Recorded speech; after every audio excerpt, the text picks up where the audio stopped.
I wouldn't necessarily say it's up right now. It feels more of like a hazily slight to the left. Oh, at least you're in some direction. I do in fact have direction.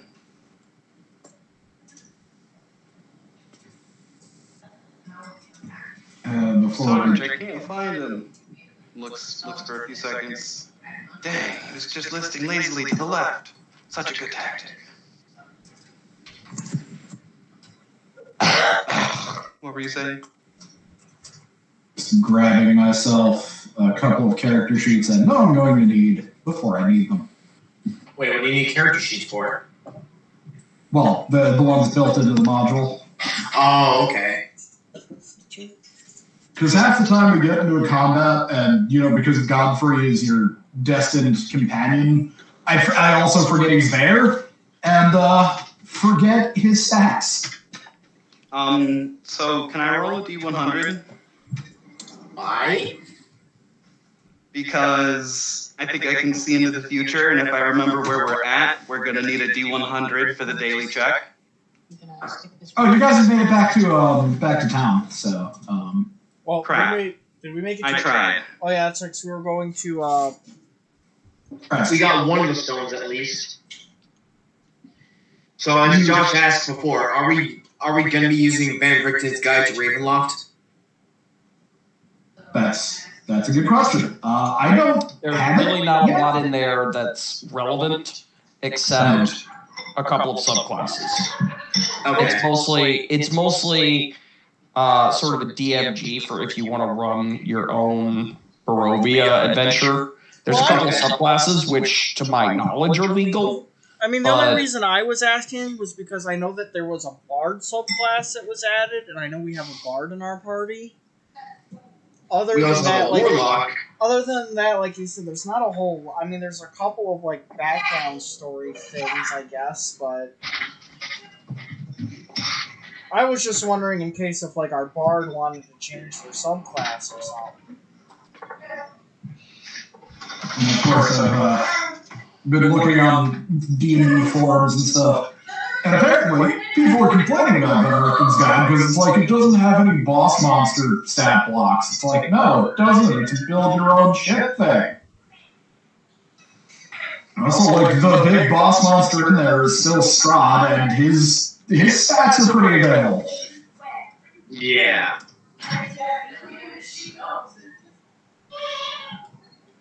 I know they would never really, since they're customer service experts and whatnot, but I just want them to respond with, no shit. We said it wasn't. Yeah. Part of my brain always wants to see customer service snap. There was some, Twitter or whatever wars against some of the fast food chains, like Wendy's and whatnot, but that was forever ago. Yeah. And they did that to each other. They should, take that energy and fire at those customers.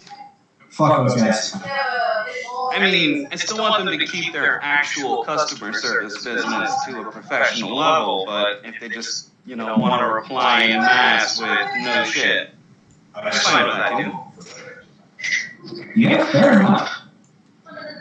Okay, so I guess I can recap some stuff and move you on to the proper map as soon as I peopled it appropriately.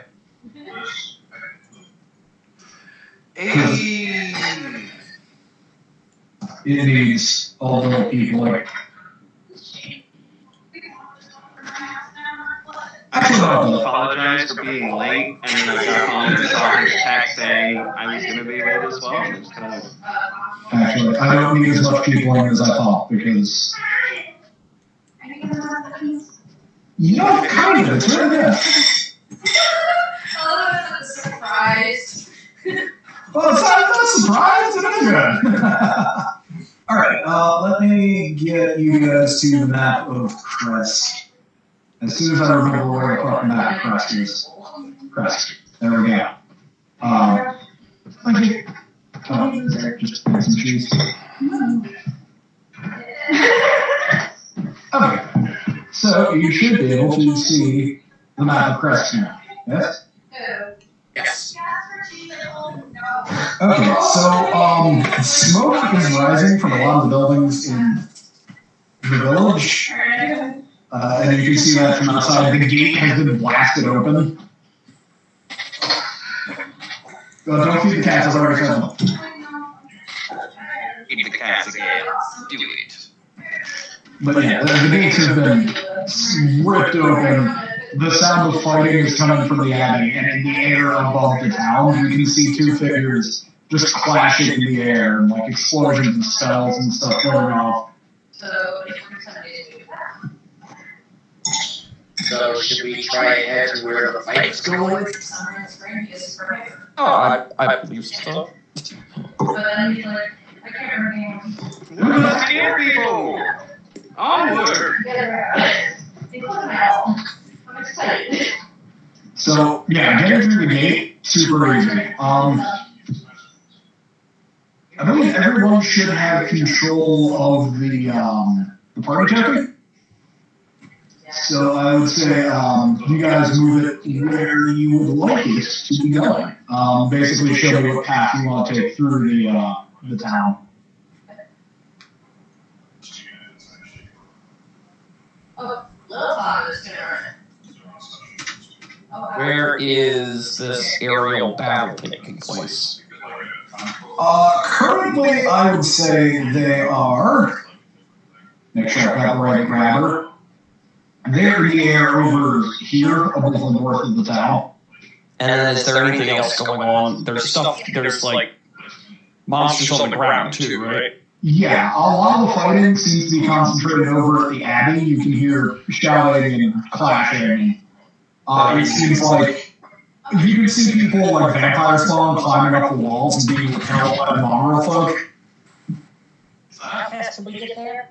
Yeah, you got it all The town's not super huge, and depending on the route you want it to go, like if you want to go this way, you can either go straight up the mountain, which is going to require some athletics checks because it is a pretty steep hill, or you can try and follow the path that winds its way up.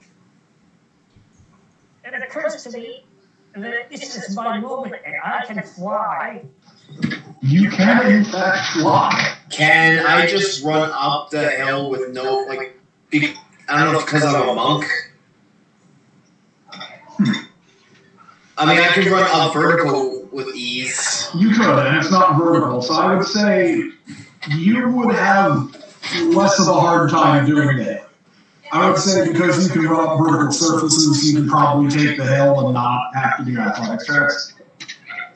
Alright. I just want to see if I can succeed, and I'm going to do the athletic checks. Okay.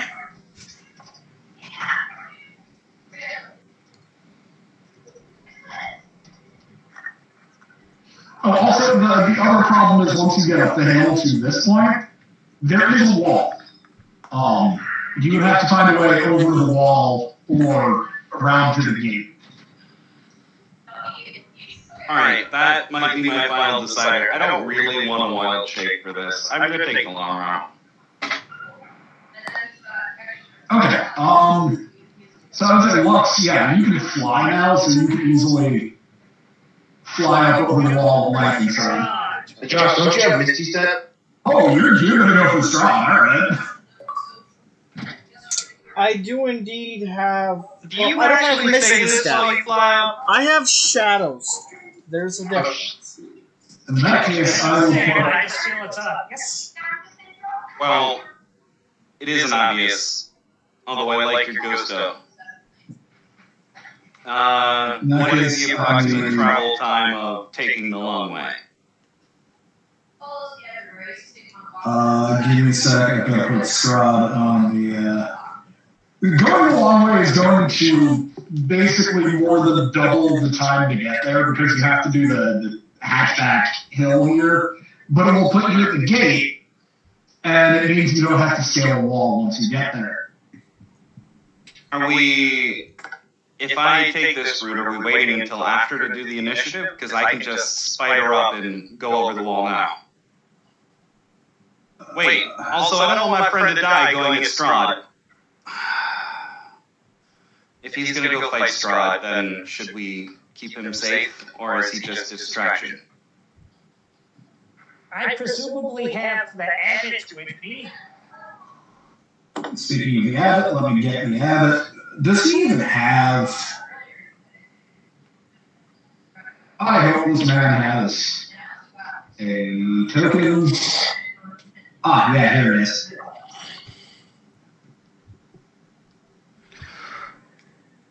Hold on, it's taking me a minute. It's taking a minute to load in. Does Wildfire Spirit have a range? Wildfire Spirit does not, I don't think. Or it does, within a certain range that you can summon it. Why is the abbot not there? Like the certain range that it can be within or will be unsummoned? Get on the map, there it is. It should tell you like the distance where you could summon it, how far you can summon it. Yeah, but that doesn't. In this specific case, I'm asking if that range is you can cast the spell in it and the thing can go farther, or if it's you cast the spell and that's just the actual. I didn't think you guys were going to run right at Strahd again, so I did not prepare his character sheet. Bro, it's Strahd. Hey, I'm the idiot here. Mainly because my sister isn't here to stop me. Ah, she's not here tonight.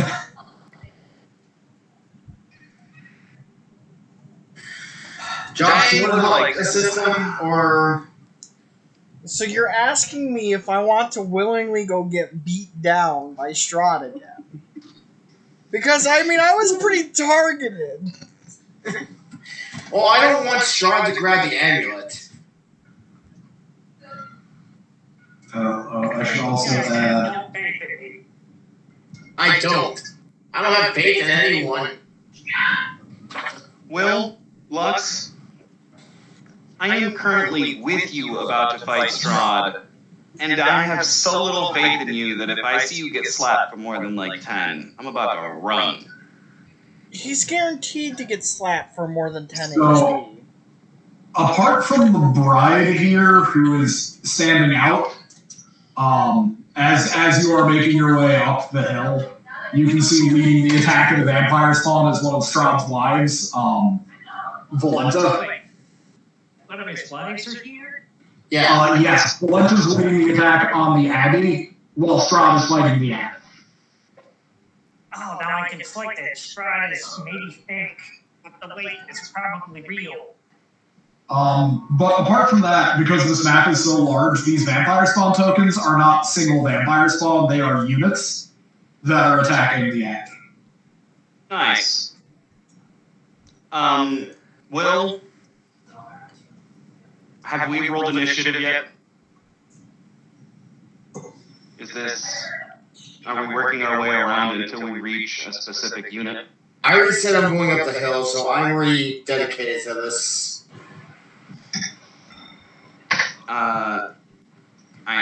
Yeah, we've already fought one simulacrum. I'm not going to fight another simulacrum. I'm not necessarily going to guarantee that that's real. I mean, there's a strong possibility that it is, but I mean... So Gazonk is taking the hill then. Yeah, I'll go with the Zonk. Okay, so Zonk and Durzo are heading up the hill. Where does Trismal want to be? I guess with them, I can do powerful nothing to affect a combat in the air. That's... Yeah, it's there. Yeah, that's the other thing. I can't even reach. I don't have air attack. I'm mostly just on the ground. I can blast firebolts, but that's about it. If I was Gorgak, I could fly. I can throw daggers, but I'd much rather hit him with the Sun Sword if I'm going to do anything. So, Shadrach, are you going with Lux towards the big fight with... I'd like to eat a wild shape and get over the walls, so that way I can meet up with the Abbey members. Okay, yeah, you fly yourself through the walls, you fly over the... I can't fly. I can, however... He's using his teleportation. Or no, you're using that? Oh, you're trying to be spider and teleportation. That's why I have to eat a wild shape. Okay, so I guess I will do this as a wall spider, because I can't fly even at this level. So I'll do this in order of Shadrach first, then I'll go to the guys coming up the hill, and then I will do the fight with Strahd, the Abbot, and Lux after that, if that's cool.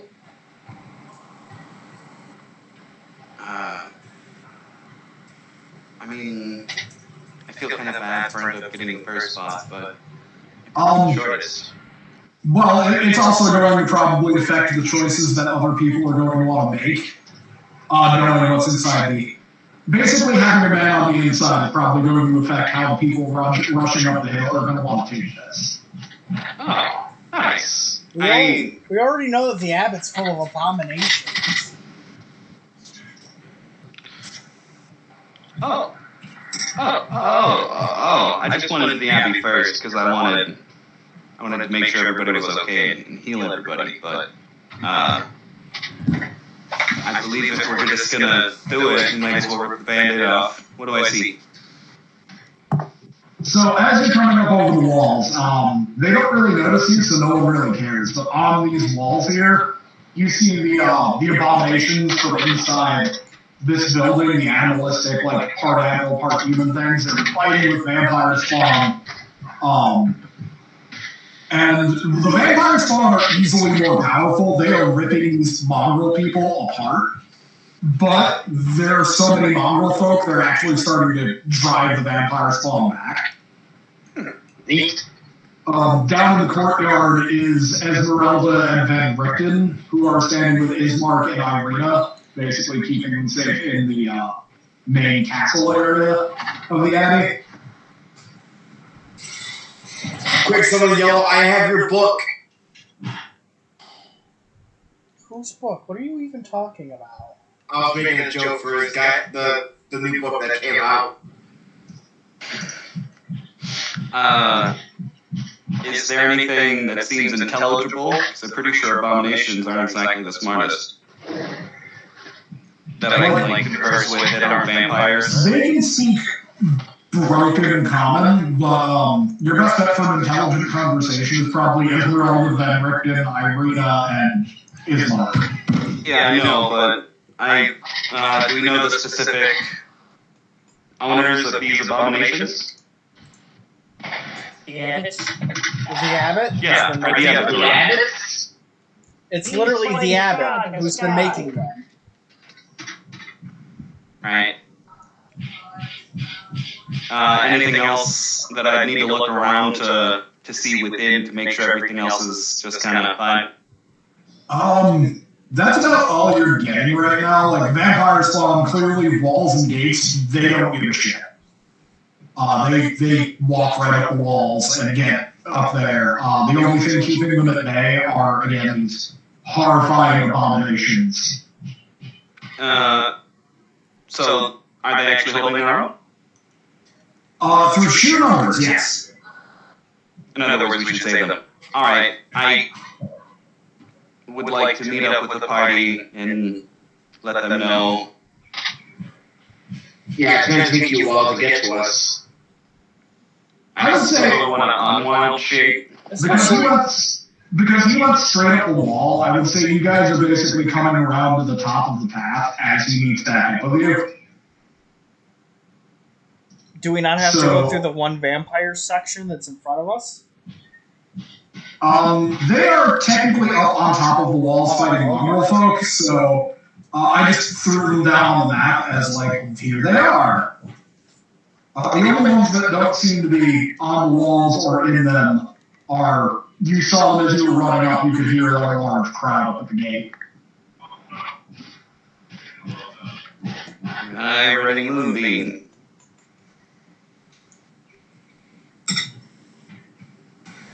which is so foolish. Is everybody prepared? Should I just... Okay, so as you guys are running up preparing to fight the vampires from Lux, do you like sprout wings and fly all the way to the battle between Straw and the Abbot, or do you get under them and then fly up?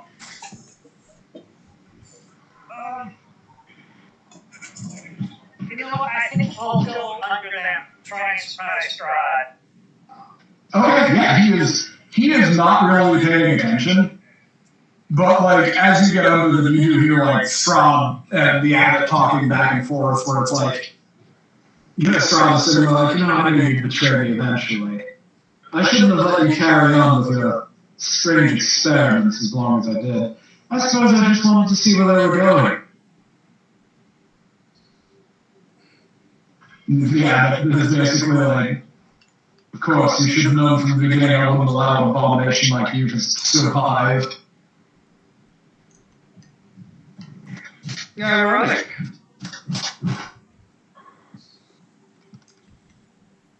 And at one point, Straub kind of laughs and he's like, who do you think taught you to make your soldiers, by the way? That book on flesh golems? I gave you that.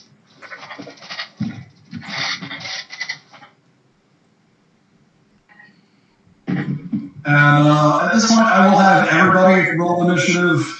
And we will do things in initiative order from here on up. I just need to get a few more. I need to pull a few more monster cards.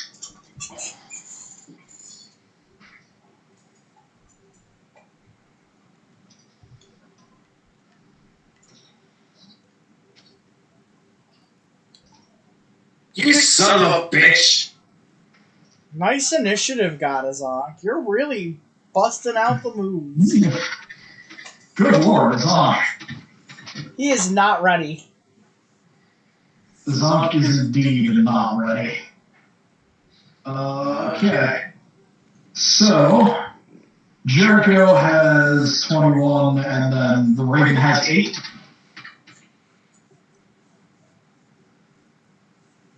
Raven, where the fuck is that Raven token?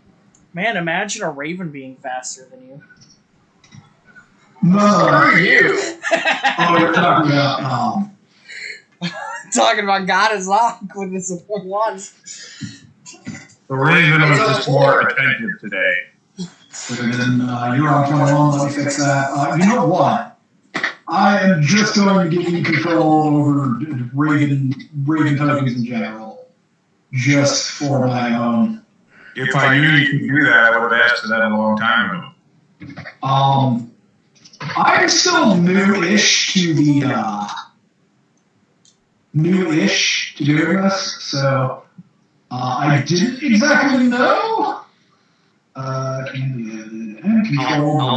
preface it with this is a joke because either way, I'd like to summon wild animals. I'd like to make 16 ravens.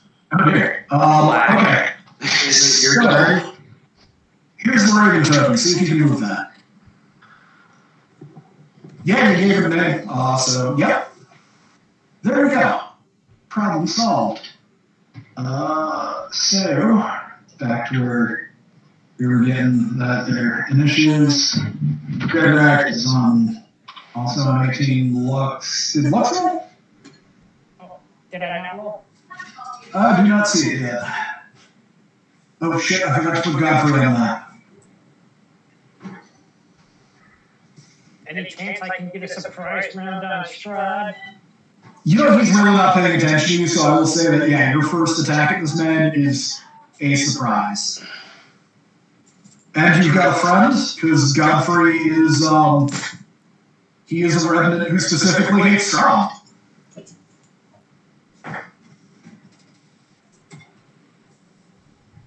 So let me start rolling all of these initiatives.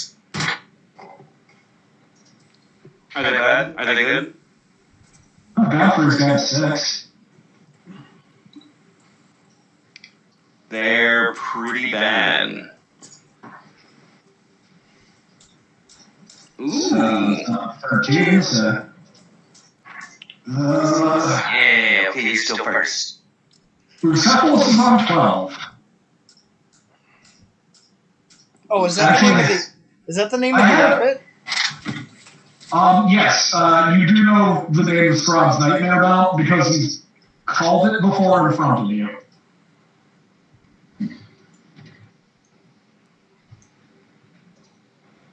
Alright. Vampire Spawn token. Are you giving one to his wife? Yes, I am.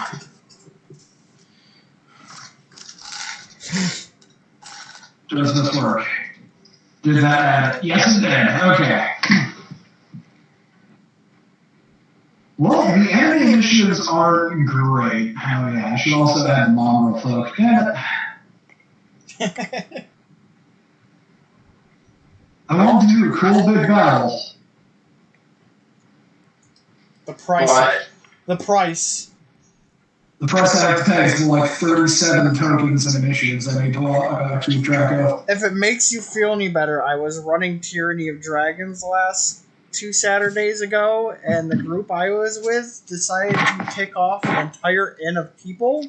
Yeah, I fucked up. Which consisted of 37 people who each had to have their own individual initiatives and attacks. It was I fucked up. wow. Yeah, like I said, I fucked up because I was the one who picked off the guy. And it wouldn't have been so bad if it didn't specifically say everybody there.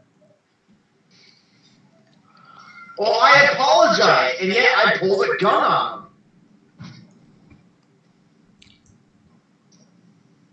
I'm not going to roll these people's initiatives right now because they're just staying inside the building. Just adding them to the map so y'all know where they are. Lux, I'm sorry. Why? You're about to die. Not That's like no necessarily. confidence for me, do you? You may have a lot of AC, and I mean a ridiculous amount of AC. So, Jericho, you are up first, and I don't know, you came in a bit into me describing the situation. So there's a full pitched battle happening at the Abbey. Vampire Spawn and Mongrel Folk are up on the walls fighting, and the Vampire Spawn are easily stronger than the Mongrel Folk. But there are way more Mongrel Folk than there are Vampire Spawn. The attack is being led by one of Strahd's brides, one that you have met before. Her name is Valenta. Strahd himself is riding a nightmare and fighting the abbot, who is turned into an angel up in the air above Crest. Wait, hold up. That's super sweet. Yeah, I don't think my fight is with Strahd versus Angel. That seems to be a bit out of my reach. Am I reading this map right, Tom? Where like in the Abbey is like here, right? You're outside. We're outside of it. I'll just match the tokens together. You're technically on the path leading up to the front, where Strahd's bride and her army is. Okay, so that's 75 feet. Okay. Yeah. It's a town map, so everything is way bigger. Right. So these are what, 50-foot squares? Oof. Yeah, they're large. Or 25-foot squares. Okay.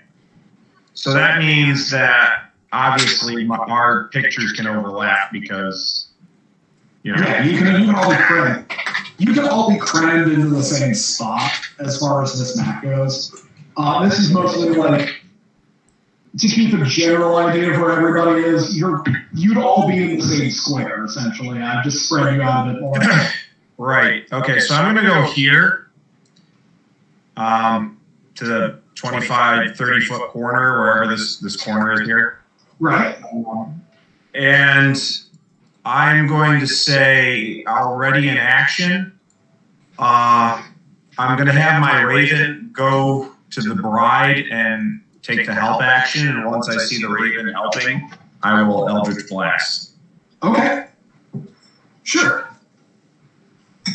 Okay. So, Drizzle.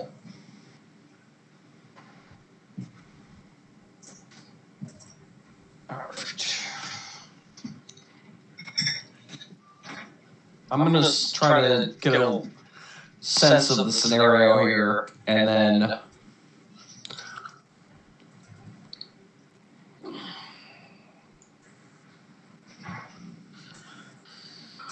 All right.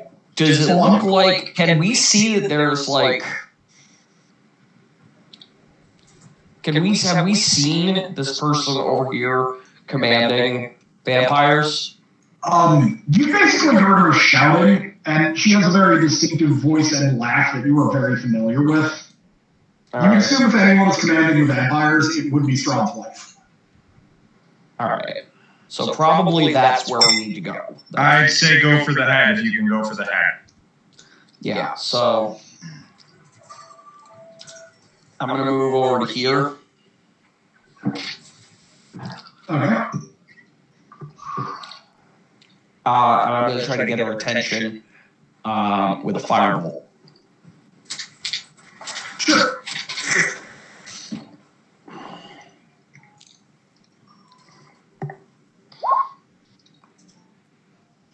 Well, that's definitely going to hit. Not a lot of damage, but some.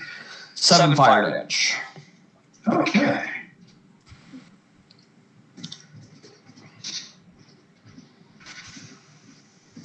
Do the math. There we go. The firebolt impacts into her. It doesn't do a lot. It sort of hits and then bursts, and you can see some of her skin is slightly burned. And she turns to look at you, and she's like, "Oh, you've come to help the cattle." And she points at the Abbey.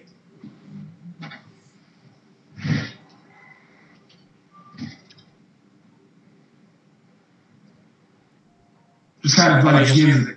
I'm just pointing at her, getting ready for another firebolt, and with my hand up, I just do the 2-finger come at me. He just kind of laughs very well.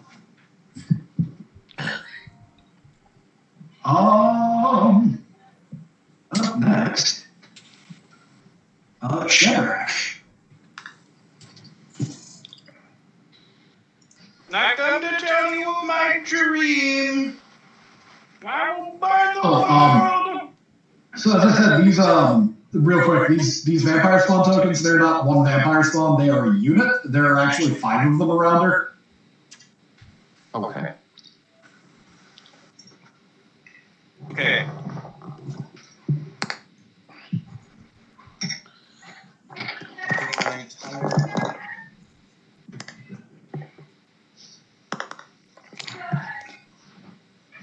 I think my entire system of internet browsing just crashed.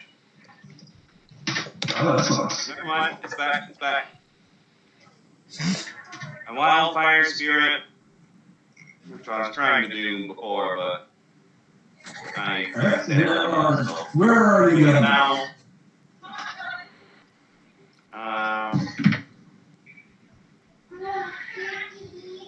Are we actually over the wall, or are we just here to say that was just so I didn't have to cram all of your tokens into one tiny little area.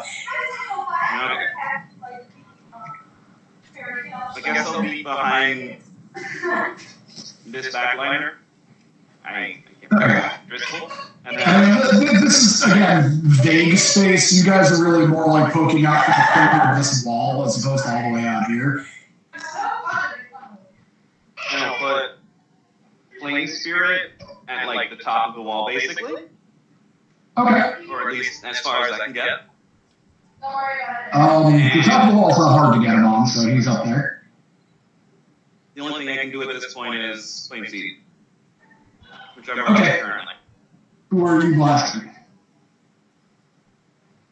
It does have a 60-foot reach, so. How many creatures are attacking the... Actually... So there are... Focus on either... Focus on trying to go with the vampire spawns right next to the bride. Over here, yeah, you can hit a couple of these guys probably from where you're at. They are within 50 feet of guy on the wall. Okay. And again, sorry for vague space. These squares are just fucking huge. Yeah, they are.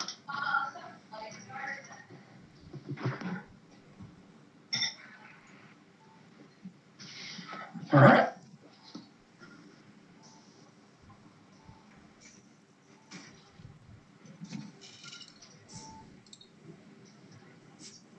So, flip shooting. Lux is its turn. Oh, 50. Sorry, yeah. 10. Okay. Sorry? Yeah, Lux, Straub has not been paying attention to the streets. You are directly under him. If you want to try and surprise him, now's the time. Tom, you never added me to the turn order. Where did you go? You got 19. I'm sorry. It's technically Durzo's turn. It's fine. I was just noticing. I'm like, where did my character go in this? I'm sorry. I don't know why your stuff always does this to me. Durzo. It's always Durzo that does this. How big For are some weird reason. How big are these squares? They're technically 50 feet.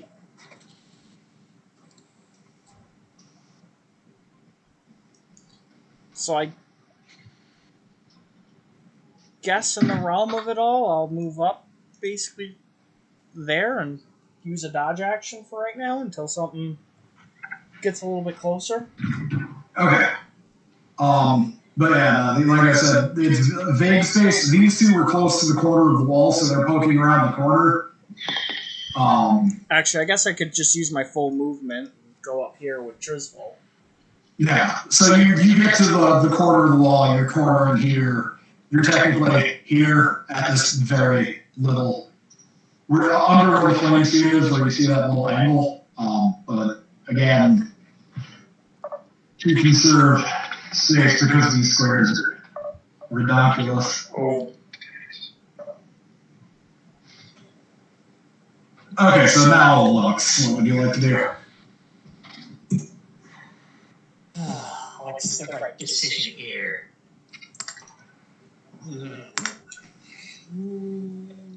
I'm gonna stab Strahd, I guess.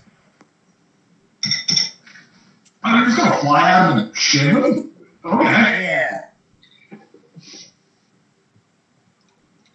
I sincerely hope you're not writing a check your ass can't cash. I'm gonna try. There's other targets here, you know. So you have advantage because he didn't know you were there. So the 22 is the one that goes.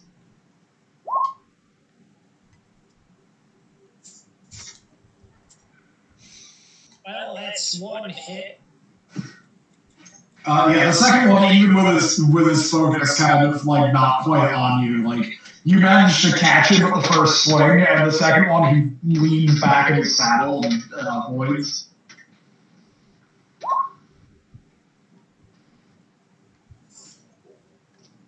Alright, so the piercing plus the force. Well, actually, it's all force. Plus this other flying ability grants. I can go find where I put it down.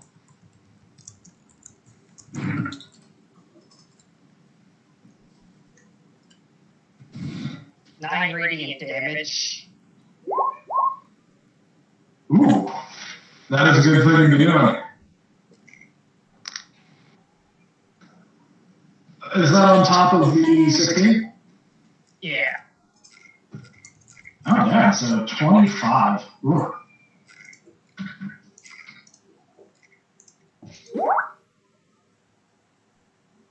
Anyway, so I'll agree with the Abbey here. We should kill him.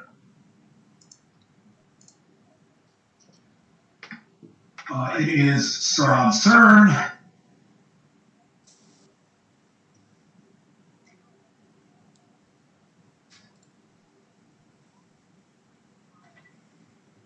Just double check something real quick.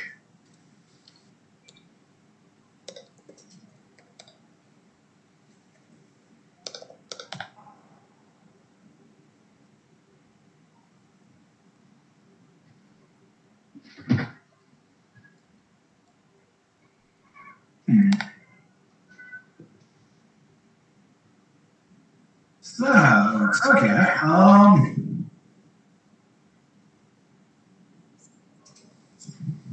So yeah, you fly up, you stab him, and because you have the radiant light, it sears his skin. He kind of turns, looks directly at you, and sort of smiles. You shouldn't be fighting me. You should be fighting the abbot.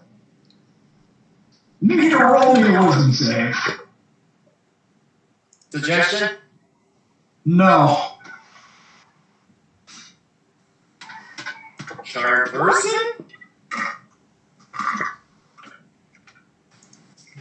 So you are under the effect of Strahd's charm ability. It's not charm person the way you think it is. You believe Strahd is your trusted friend. You will follow his orders. You're not directly under his control, but you will take his requests in very favorable ways. And if he asks you to let him bite you, you will do it.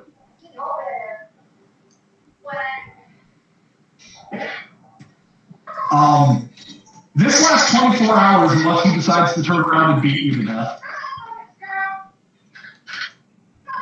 Yeah, I remember this fact.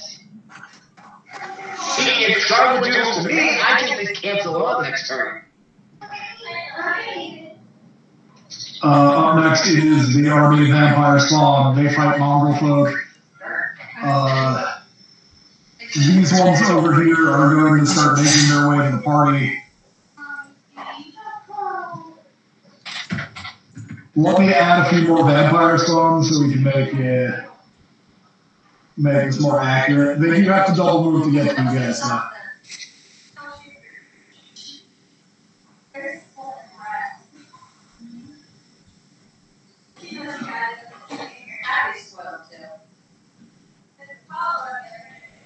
So yeah, all the vampire spawn here take double moves to basically get in a position where they're surrounding the people at the wall. So Shadrach, Trizval, and Durzo are swarmed by these guys. Up next is Bucephalus. Strahd's mount.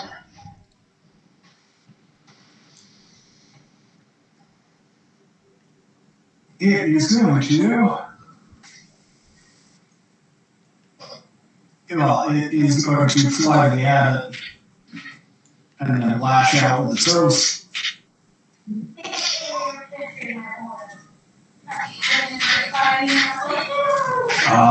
First one botches. Oh, it only gets one of this.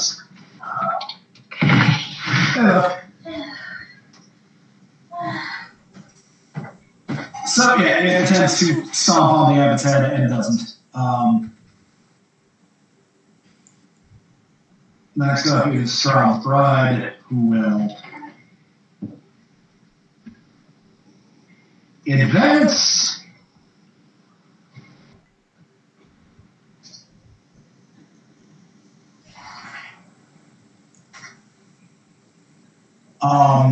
She's only going to move 30 feet forward. She's going to look at Trizval and be like, "So, you want to be attacked, yes? You're the one that doesn't like dogs, are you?"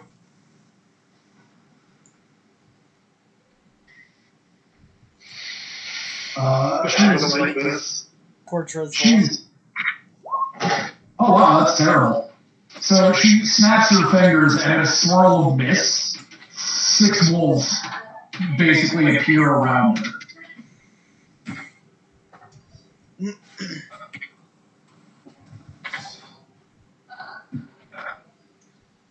Oh, wait, no, they appear in 1d4 rounds, so they will appear next round. You start hearing howling coming from nearby. Like the trees and bushes around the Abbey, you start hearing just the unmistakable howl of wolves.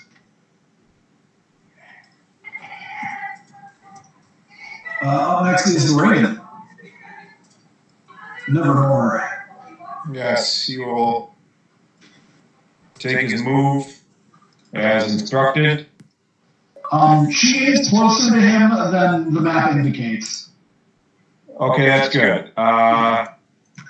Therefore, if I'm correct, then I should have range to that. Okay, so ready action kicks in. Their fight is not happening off in this field. It is actually happening, like, right here. At this corner. I think those both get. I believe you are correct. Let me double check that. Yes, I do. So she takes 29 damage. Yeah. I'm just going to check if the first one crit or not. It did not. Okay. Okay. So she takes.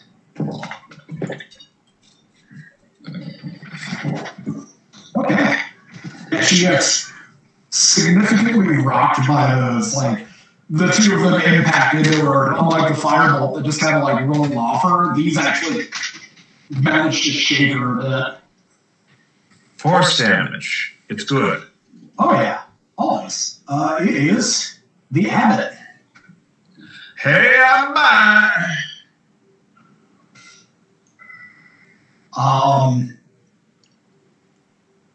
He is going to attempt to smack Straw in the head with his giant mace. Always a good time. He hits. And he hits again. Oh, come on. Holy Jesus Christ. Yeah. Is that radiant damage? Oh, yes, it is. It is. The Abbot's doing our work for us. We don't even need to be here. Yeah. Yeah, we probably should just quit now. Campaign's just over. We're going to have Angel defeat the final boss for us. I mean, he's apparently way better equipped than we are. Like, goddamn. Yeah. I mean, He's the real MVP here. I'm going to be legit. Yeah, the Abbot is, you can see him in his true form. He's an actual Deva. Yeah, he's the real MVP here. We got. You can actually, Godfrey is angry but ineffective because he's on the ground. Come on, Godfrey. God damn it. Yeah. I mean, he can do damage comparable to. Evil eye? I think he can try to do that, yes. I will have Straub roll against that. Yeah, he glares at Straub. Straub rolls a wisdom save. Straub legendary resistances that because he's not going to be paralyzed in front of the Abbot. Not that I can blame the man. Goes on. Alright, so being I have 45 movement speed, I can go up and say punch the wife. You could in fact reach Straub's bride, yes. Okay, so that's someone hands. Okay. So I'm getting 5 feet away from each. You guys are like. This big clusterfuck up here, you're all within 5 feet of each other. I just said Okay, so this thing's 10 feet, like these two are 10 feet away from me? Yes. Okay, so that Strong's Bride, I don't know about this, the one to north. The north, you're not going to get. Okay, so these four have to roll. That's right. Shit. I know it's an 18 save. Shit. Yeah, it's a dex save. Fail, make, fail, fail. Wait, that wasn't another vampire spawn. That's technically Straub's Bride, but she doesn't add enough to make that into a success. Yeah, so the ones that failed, it takes 6 force damage. Okay. Okay, so I'm going to attack Straub's Bride. Sure. Does a 19 hit? It does. And need her to roll a con save. On sec, I'm just marking vampire health real quick.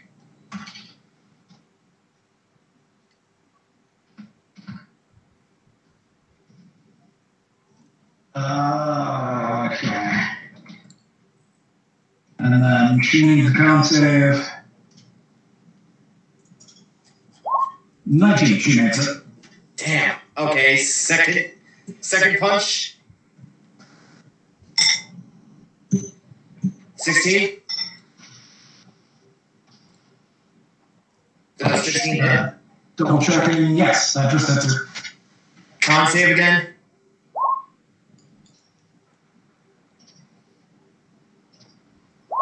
Yeah, she makes that. What the fuck? Okay, that's my turn then. Okay. Up around. Jericho.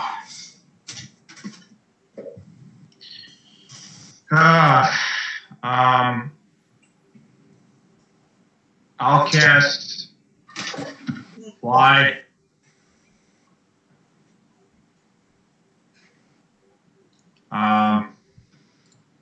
I will move. I'm gonna move upward 30 feet. Okay. And well, that's all I can do right now. Okay, so you can't fly, you fly up 30 feet? Yeah. All right. As far as I can get, try to keep my distance. Durzo, you're up. Alright, so one of these vampires spawn have definitely gotten, like, within 5 feet of me? Yes. Alright, well, I'm going to proceed to slash them with the Sun Sword. Okie dokie. Does a 16 hit? 16 is going to hit a vampire spawn, yes.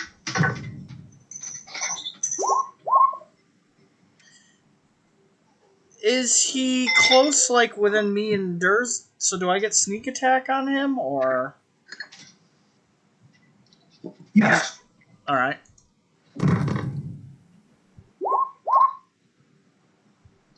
32 radiant damage. Ooh. Okay. Yeah, you take a big chunk out of that guy. And you don't get a second swing, it's only with your knives, right? Yeah, it's only with my knives. Okay, Triskel, you're up.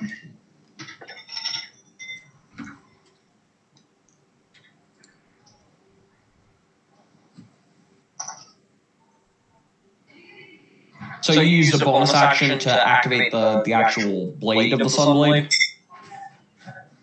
Do I need So if that's... You do, yeah, if you didn't have it out before. It's worth noting, and relevant, that means it's now a 15-foot radius of sunlight around you. Oh, well, okay. Yeah, I would... Which, because we're dealing I don't with... know, could be bad for some people. Because we're dealing with vampires, I would definitely be using this sword.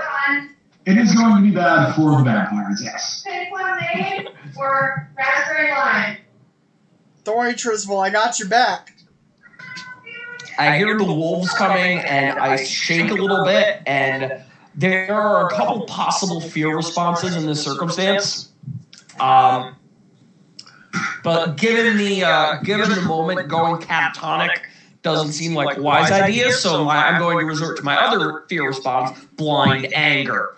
Fair enough. And I'm going to call forth the squirrel-pean tail. Nice.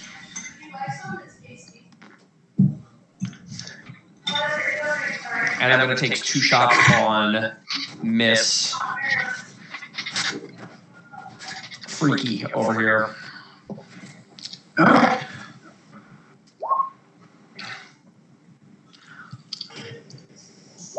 Uh, 12 and 19. 12 and 19. 12 misses, 19 is going to get her. You have I figured. you have a 10-foot reach with her. Yeah, I have 10 foot reach with the tail. So 10 damage. Okay. Oh, you actually got to work with your range? Yeah.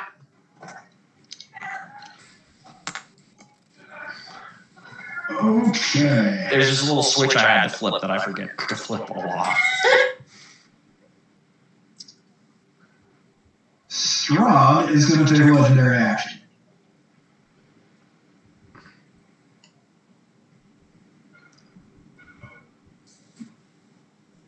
He is going to. Let me just find his legendary actions again. Yeah, he can do this without provoking attack of opportunity. He turns and he basically lets himself loose from the saddle of the nightmare and just starts free falling to the ground.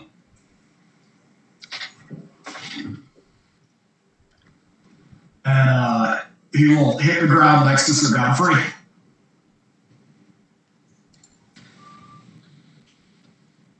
And then Shaggart's up.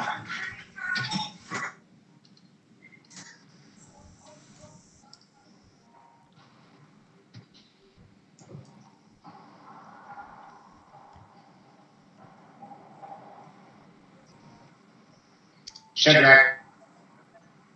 All right, let's unmute myself for an entire paragraph. So in terms of the targets that we're supposed to kill, the wife is actually one of them. I mean, it would probably help you out since she's the one commanding the battle at the Abbey. She would help us out. Kill anything that has fangs. How about that for a directive? That's a good rule of she thumb. have fangs? Yes. Oh, sweet. All right, so I'm gonna take some hits for this. I don't think that there's a Bride of Strahd that doesn't have. I want to slap her. Okay. Well, you just run up there and... I'm gonna 4th level spell slot inflict wounds. Oh, you fool! Does that not work? It will not. It's an undead. Undead Yeah, heal. necrotic damage won't work on her, so take that back. Technically, necrotic works, it just doesn't do a lot. It's For what it's worth, Josh, necrotic do not heal from. Necrotic doesn't heal most undead in this edition. It just either doesn't affect them or resist it. 4th level moonbeam. That's an old 3/5 creeping up again. Yeah. So you're dropping a moonbeam on Valenta? Sadly, I want it to be on as many targets within moonbeam range as And possible. it's only a 5 Hits foot. me. Oh, 5 It's got a foot 5-foot radius, so I'm going to hit 2 squares at most. Yes, Valenta for 17 halved on con 16 saving throw. Okay, so when her turn comes up, I will roll that. It is technically it's Lux's turn, but Strahd's taking another legendary action, and he's just gonna punch Godfrey square in the fucking mouth. Poor Godfrey. God damn it, Godfrey. He deserves better than this. Godfrey killed because well, first of all, he's a revenant. If he dies, he'll come back tomorrow. nice. So, there's that. And he is resistant to necrotic, so this isn't nearly as bad as it could be. He is still taking a good deal of damage. And then, it's Lux's turn. Well, I'm charmed, and I can't attack Strahd. Yes. And he did make attacking the abbot sound very, very attractive. It sounds like a good idea. Lux is an angel. It seems antithetical.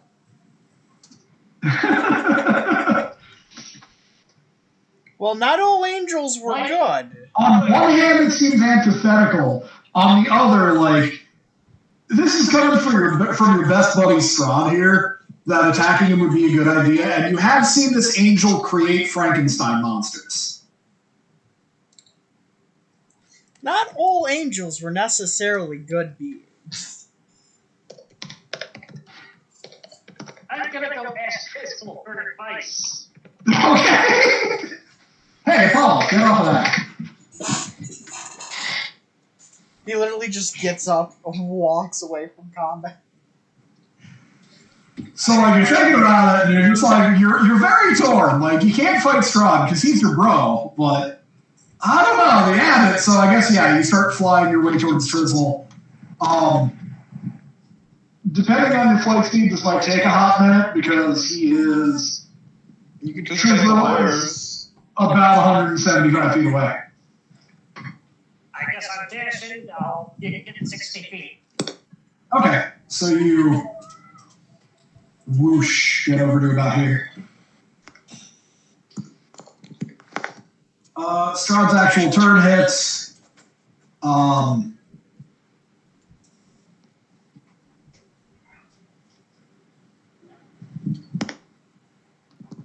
He will. He holds his hands up, starts casting something, obviously, and then pop, disappears.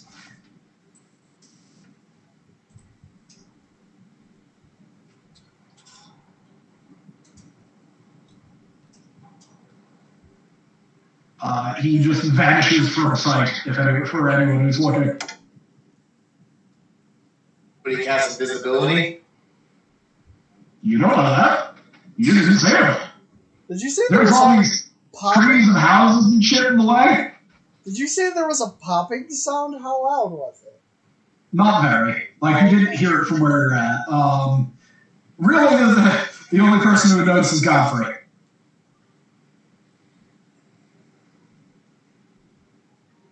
Godfrey does technically get a attack of opportunity.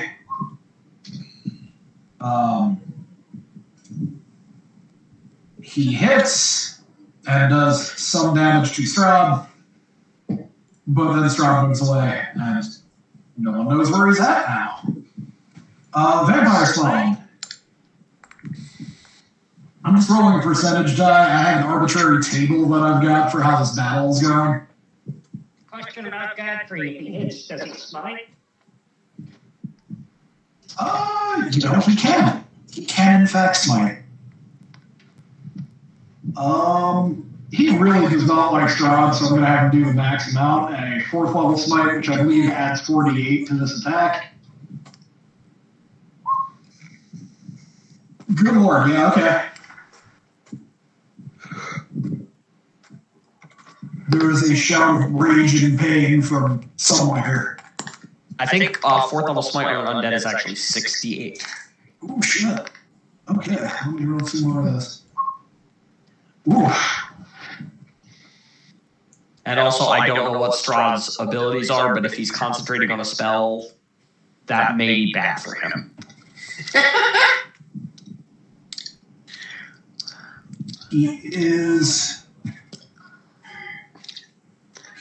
yeah, after all. So the DC would be half the damage. So 34 plus the 19 plus the 10. The 35 is a something else entirely. Strahd doesn't make it. He pops back into visibility. he goes invisible and immediately just gets the shit close-like out of it by Godfrey. Basically, now. Just gets turned inside out. Godfrey is not playing around today. No, he is not. Alright, let me make Strahd visible. Strahd's having a rough time between Godfrey and the Abbot? Why are we here? So Maybe we should have just We're gone just and got the distracting other the infantry. stone. We're just here to distract the infantry, basically. Maybe we should have just gone and grabbed this. This would have been a perfect time to go sneak into his castle. He's getting rocked. We could be in his castle. He has, however, moved quite some distance and dashed into this general area.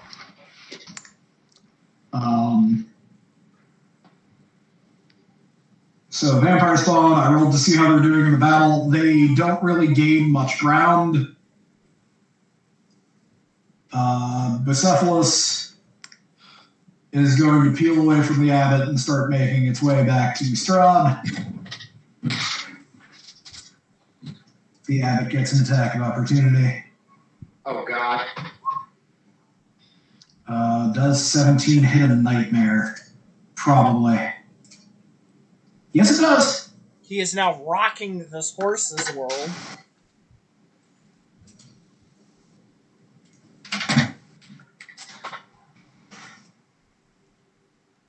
It is the bride's turn. 6 wolves arrive. Sorry, Trisval.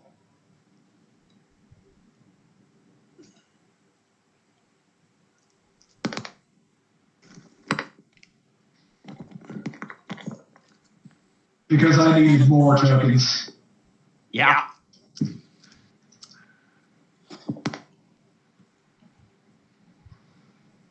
You know the part that's even crazier and infinitely more annoying? If I felt like it, Strahd could do this too. I don't feel like it.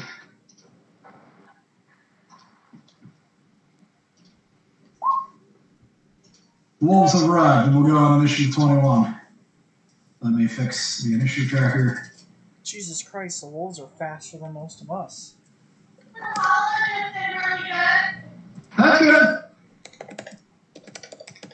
She herself will take an attack of opportunity from God Zonk. Alright. And Does my sword do anything? oh, yes. Yeah, let's go and get con save. She does take damage for starting her turn from the sword. Yeah. I need to double check the exact amount. That bitch gotta roll me a con save as well. Because this could determine if she stays in the moonbeam or not.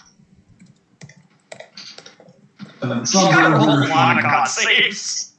She does. Because she also started turning Moonbeam. She's got a rough day.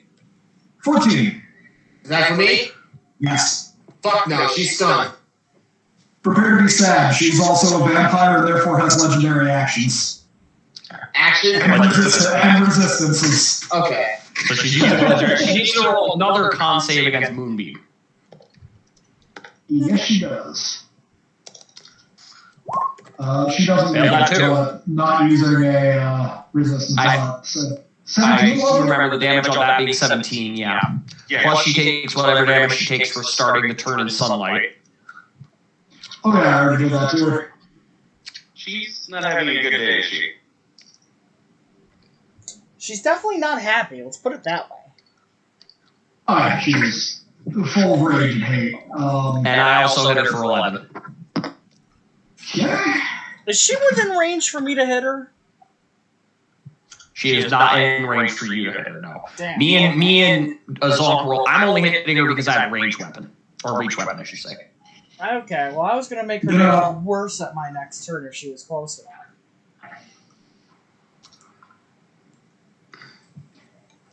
You know what? I think, yeah, as she's backing away, she has the presence of mind. She shoots Trisval a look, and I need you to make a wisdom save.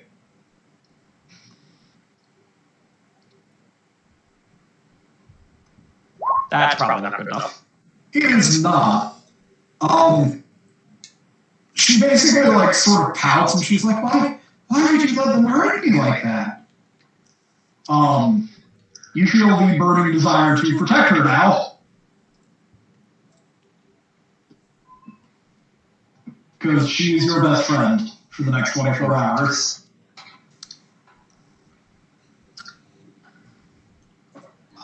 Raven's turn. But yeah, she's basically asking you to protect her, and because of how vampire charm works, that feels like a real good idea.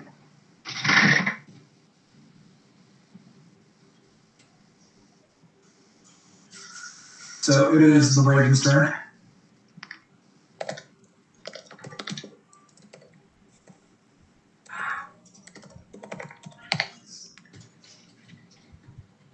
Okay. Gadazok, do you need help with any of these things in front of you? No, but I was planning on like passing through every one of the wolves and try to beat down the bitch. Okay, I would gladly take the attack of opportunities if needed. Right. If that's the case, then I will order my raven to move over yonder and give you help, so your next attack will have advantage. All right. There you go. Alright, Strahd is taking another legendary action. He is going to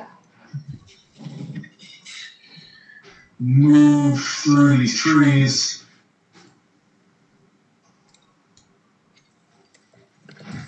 And he is going to try and hide.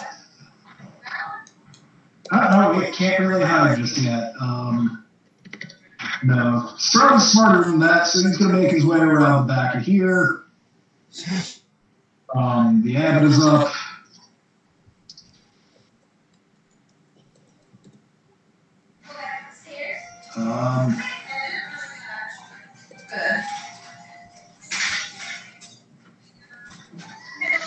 The Abbey can get close to Strahd, but can't quite get to him, so he's going to fly over this way.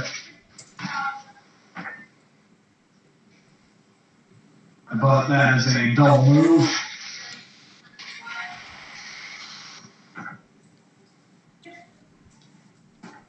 Godfrey is going to just start making his way through the trees. He's not exactly sure where Strahd is because he's behind a bunch of shit. Goes on. Alright, so is she enough for me to like just regular movement towards her to punch her? She only moves 30 feet. Okay, so I'm just gonna move over here and He's gonna beat up your best friend. You kind of want to take an attack of opportunity at him. I do, but I don't have a reaction anymore. Ah, okay. I used it on her, and then she charmed me. I don't really have a reaction. Then yeah, you reach her, you take a punch. I look at his lock, I go, what the fuck, man? Oh, right. This is just to see if I don't crit. Okay, well, I still hit the first time. So she's got to make a con save.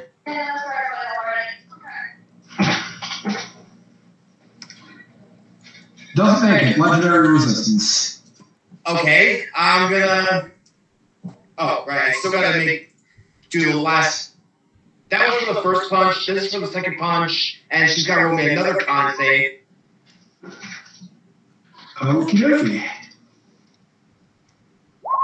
Through those legendary resistance. Burns out after legendary resistance. How weak is she looking? She looks terrible. Okay, so flurry of blows. Okay. Roll me another con save. Good lord, you're rolling a bitch. This is what I plan on doing with Strahd. She makes that long. Okay, last punch. Yeah, I think so. I got another punch. I love it. Does a 13 hit her? It doesn't. Okay. She is barely alive, right? Like, she is just holding on. She is going to take a legendary action and just launch herself away from you. Attack of the... It's a legendary action. Okay. Identifies legendary movement, doesn't. Also, Strahd is taking one of his to get the fuck away from the abbot. That's generally considered wise, yeah. They're not having a good day. Strahd picked the wrong fucking fight today. The wolves are going to swarm in at Gazok.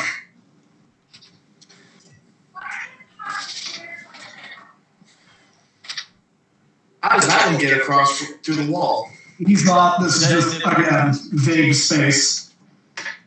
Yeah, these aren't 5-foot squares. They're like 25-foot squares. 50-foot squares. They're huge. So you've got 6 wolf attacks coming at you, Zonk.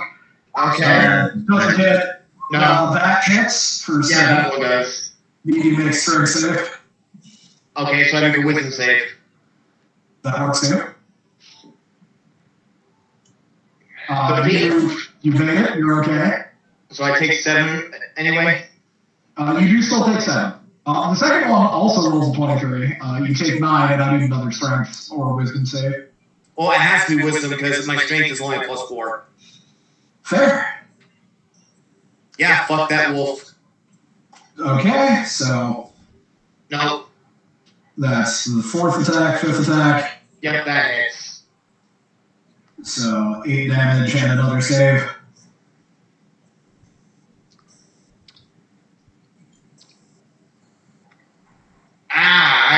That one drags you to the ground. And the last one is going to attack with advantage. No, Zonk! Actually, they've all had advantage this entire time because pack tactics. This one misses though. It's no that Not advantage wouldn't actually here's change. the thing, Tom. That 15 doesn't hit. That 23 from the first one still hit. The 23 from the second Yeah, it didn't. I just looked at that the did hit. advantage wouldn't. Pack Advantage tactics. It didn't bet me shit, Tom. That's fair. I only noticed after the fact. I'm like, oh wait, they have pack tactics. But you did take the 8 plus 9, 17 plus 7, 24 altogether from that swarm of wolves. Alright. I'm down to 51, I'm 75. Alright, Jericho, you're up. Well, I'm not going to be able to get Shard's bride. I'm not going to get the finishing blow unless someone can kill her. Well, I'll try to help you there, feller. That distance is not accurate. The distance isn't exact. You're within range of her. Okay. Then shoot away. Okay. That should do it. Yeah, that'll do it. That actually, that beam goes straight through her chest, and she just begins turning into mist from where the hole opens up. Is that death? Depends on how you define death. Not really. Is it functional death enough for me to get temporary hit points? She's not dead. She just kind of goes away. Yeah, she doesn't die. What does the text of your ability say? It says, let's see here, feature. When you reduce a creature to 0 hit points, because that's what it is a lot of the time?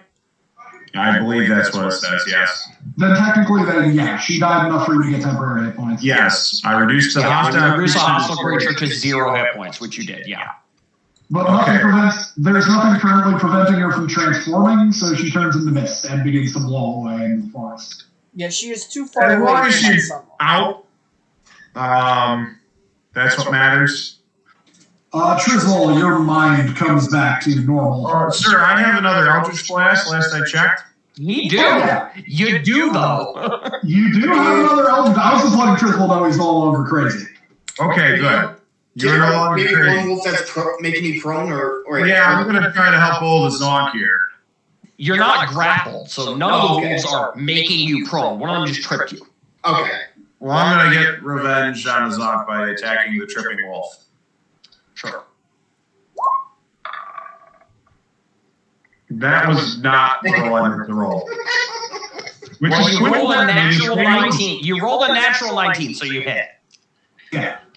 Yeah. So damage, which would be a D10. D10 plus 5, so 11. So 11 toasts the wolf. 11 to the wolf. It dies instantly. There you go, Zonk. Thank you. Durza, you're up. Well, I'm still surrounded by vampires, so I guess we're going to keep slashing. Well, Trizol, I take care of the wolves, you take care of the vampire spawn for me? Does a 15 hit the vampire that I've been swinging at? 15. Let me double check that. Yes. This poor man.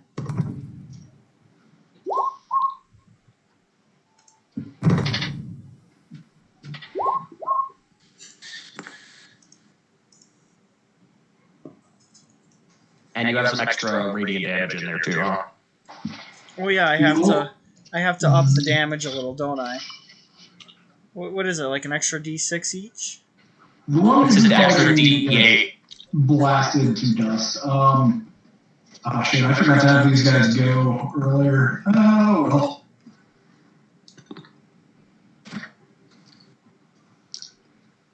Let me just change there.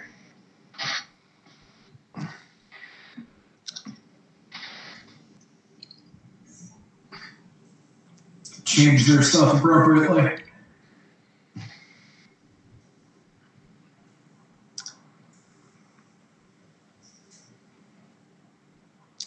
So that's all you got, right?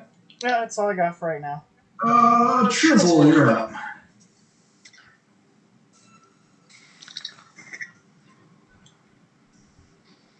Okay.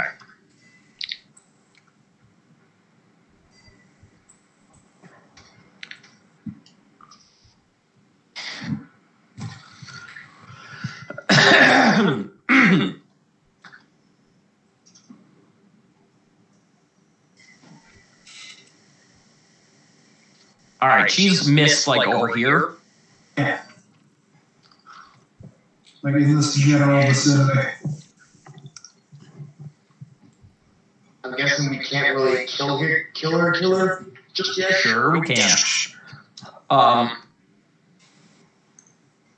Something like. Let me check something.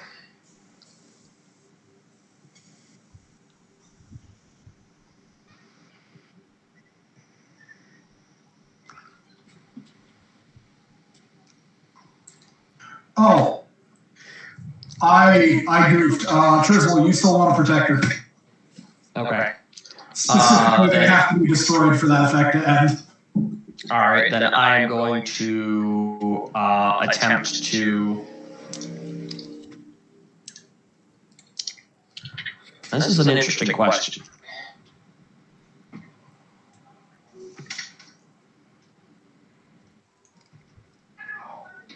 I never did a Mongrel Folk initiative. Well, they're fighting off camera anyway. Yeah, well, yeah. It's just I've been rolling a thing occasionally to see how the sides of the battle are doing. Uh-huh.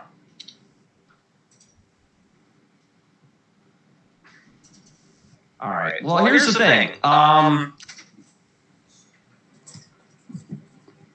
I, looking at the situation here, I'm just like trying to. I look over at Zonk and I'm like, no, go! And he gets run into a cloud of wolves, and I'm just like, and then I see this woman who I'm supposed to protect gets vaporized, and I really don't know what to do about that, so.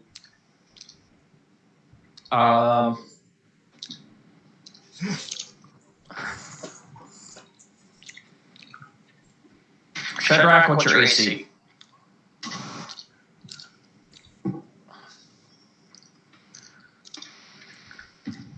Well, that's not right. I aim a shot, one at Shadrach and one at Durza to try to get them to pay attention. I don't think either of them hit. I believe because Shadrach has permanent bark skin, his armor class is 16. So that's a miss, and 10 is certainly a miss. And I'm just like, what are we doing? And I'll point to Strahd. There's a real target! I'm standing next to you. Why are you attacking me? I mean, to be fair, you don't exactly know where Strahd is. He's moving through the trees and he's down the mountain. Okay. As you try to take your swing at me. I actually have not been watching that battle, and I don't see that Strahd's not necessarily on his horse. So I will point at Strahd's horse then. You can easily see Bucephalus, yeah. Yeah. It's a flying horse on fire. it's hard for me to mix. All right, I'm done. I got nothing else to do. Okay, Shadrach, you're up.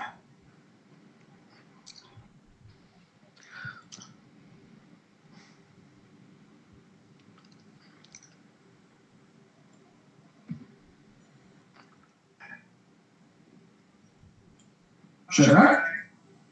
You muted again? Shadrach. Still muted, sorry. I shall Moonbeam. Do you have to spell magic out of curiosity? Or wait, no, that's ability. No, never mind, sorry.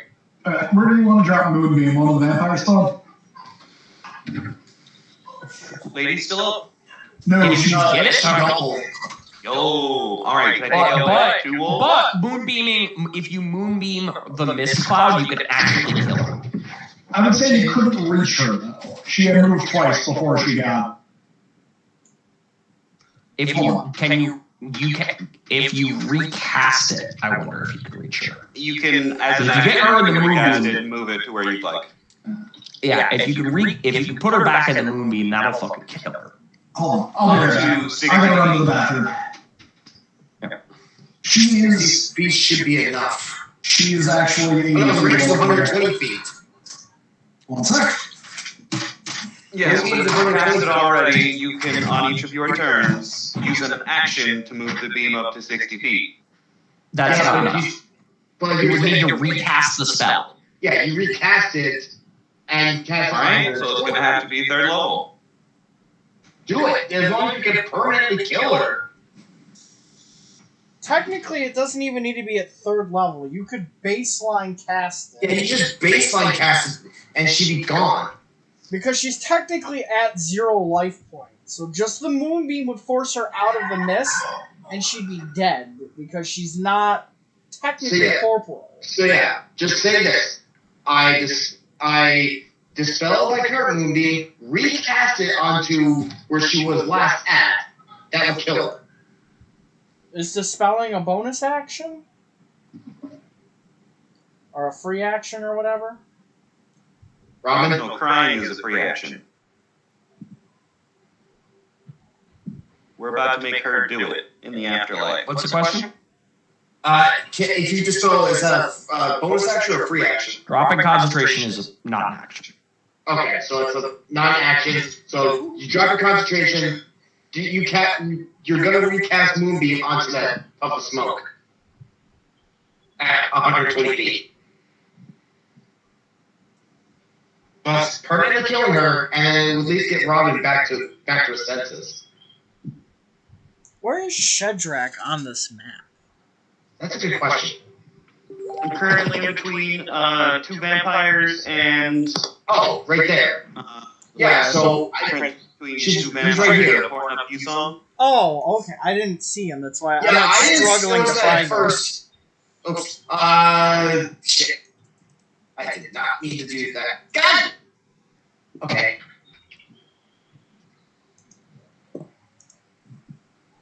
But yeah, like I said, you don't have to upcast it. A baseline cast, we're going for the effect of reverts to original form. She was around here, so yeah, you would have saw her turn to smoke. So you can cast her. You can cast it around this area. So it's long enough where you can actually cast it. So that would actually kill her. You could be the MVP of today.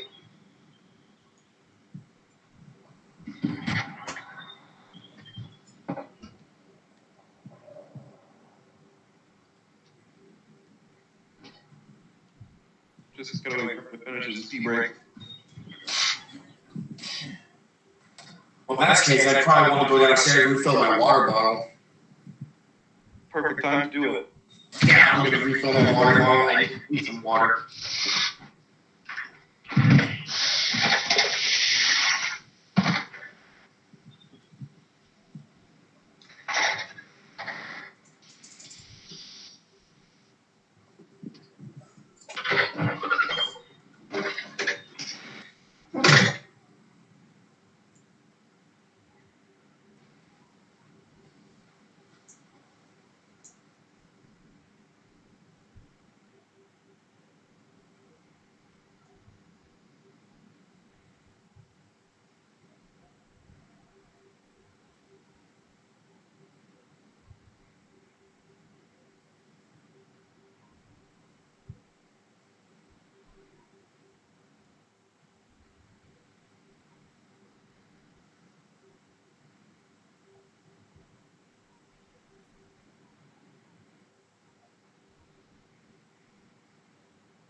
My name's Shadrach, and I'm an addict. Hi, Shadrach. Alright. And combat. No, Trisbal's an addict. He's a dream pastry addict. What did I miss? My name's Robin, and I'm addicted to sleeping pastries. Hi, Robin.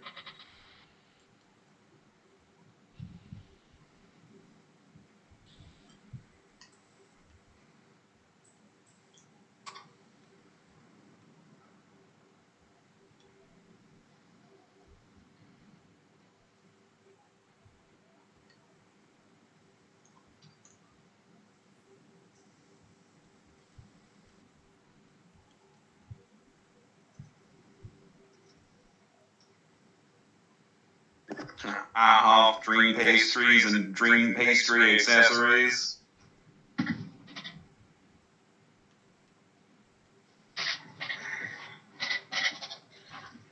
Alright.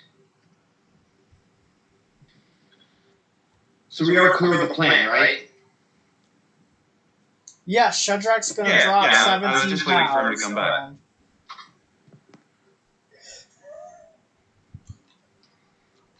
It sounds like he needs to ask if we need more beef.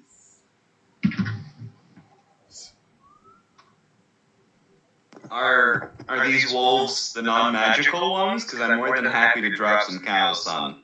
No, we still need that Automatically. movie thing. Not really. I know. I'm assuming she used conjure animal, which would be regular wolves in the area that have just showed up. Well, we're still going with the whole movie, the area, right? No, we're going with cows. You're joking, right? Why do we need a moonbeam? We're fine. Need some more beef. She's out of the way.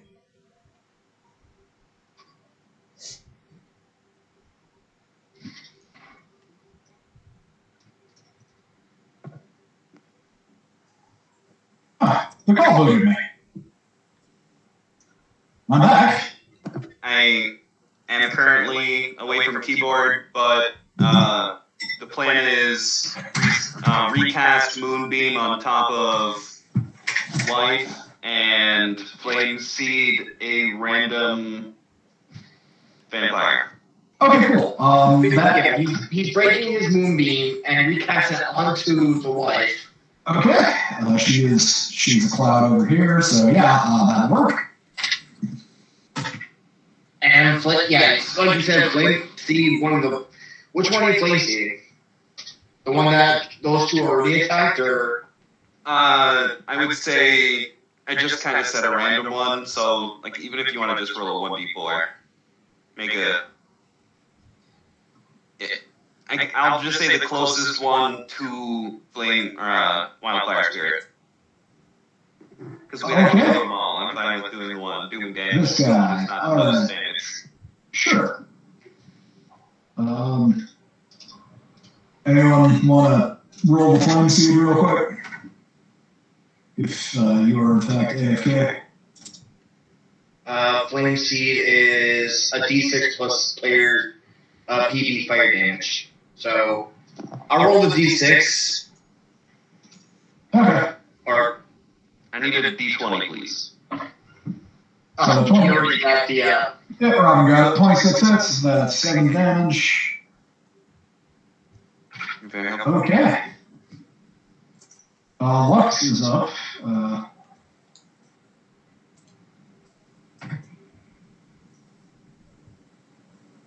How far can I get?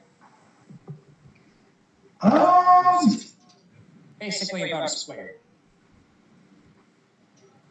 I was gonna say you can get to the end of this square. Basically, you can almost reach the battle. Sure. Let's go here. Okay, and then next turn you will be able to use a single move to reach the battle.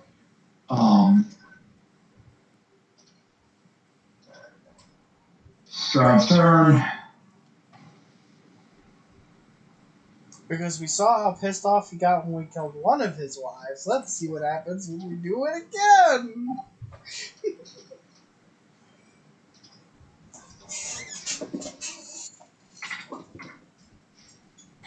Strahd has been here for a generation, and as he's not currently face-to-face with somebody who can smack the tits off him, he is casting a spell again, and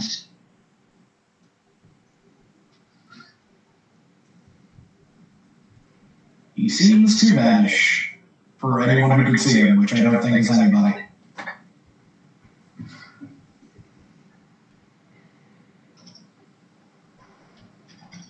Godfrey, we need your godlike attack.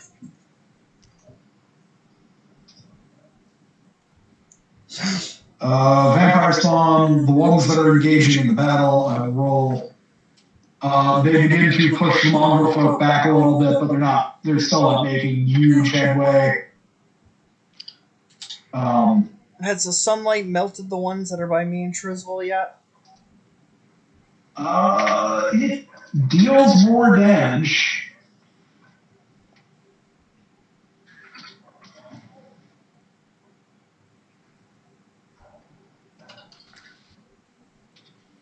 Okay, so these guys. So unfortunately, I'm gonna move Lux over a little bit to make room to move stuff. Unfortunately for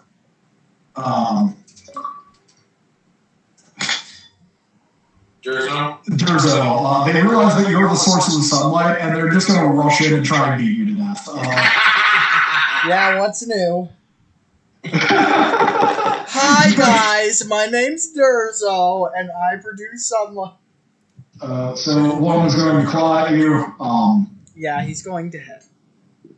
Instead of damage, she's going to grab you and pull you in and try to bite you to get some health back. The bite 17, the 17 hit. Barely. But yes. So he starts looking healthier. The other two are just gonna. The other three are just gonna swing their claws wildly at you. How much damage do I take from the bite? The bite you take 14. So the other one, first attack misses, second attack hits. You take 8 damage from that claw. Third Vampire Spawn, 19 hit. Yep. Okay, so you take 7 from his first attack. The second attack misses. And then the last guy miss, and 14 doesn't hit either, I suppose. So in total, you took 14 from the bite, and then 8 from a claw, 7, 14, 29 altogether. Nice. Hey, Triswold, instead of swinging at me, maybe you should swing at these guys.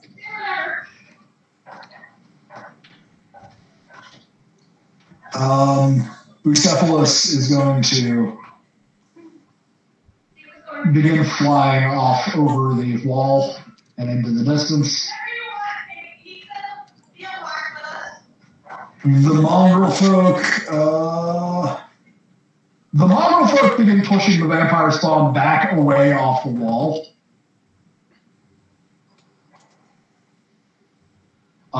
So yeah, the mongrel folks surge together and begin just shoving back against the vampires.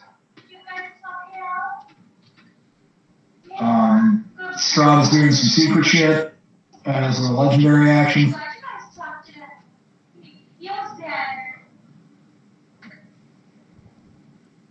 It is Nevermore's turn.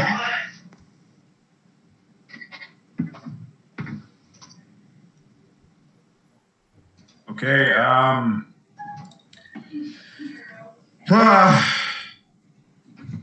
well, it seems like Gadazon still has a lot to deal with. I would say help Durzo, since one's fighting it. I'm surrounded by vampires.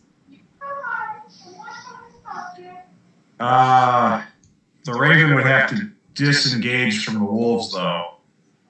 Or, I don't know the spacing. Is the Raven near the wolves? The Raven was near...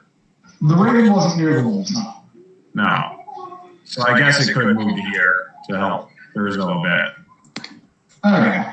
So it'll give the help action to Durzo. Okay. The abbot, who no longer has a viable target, is beginning to make his way over to the abbey. Sir Godfrey is going to plod along the ground just to do the same. Gazonk, you are on the ground being mauled by wolves. I'll get up, and I'm going to start pummeling wolves one by one. So this one's gonna get punched. Rock and roll. Does a 16 hit? 16 hits a wolf, yes. 10 damage. Is it still alive? It is still up. It is not doing well. Yeah, that definitely hits. Yep. You didn't even have to roll. It had 1 HP left. You've killed that wolf. Third one to now the one on the left of me. Hits. 11 damage. Just enough to kill a wolf. Good. And I'm gonna keep this last key point on me. Okay. Jericho, you're up. Okay. Where's this guy right here? That is not a guy. That is actually a group of 5. guys. It's 5 guys. They are battling some mongrel folk on the wall.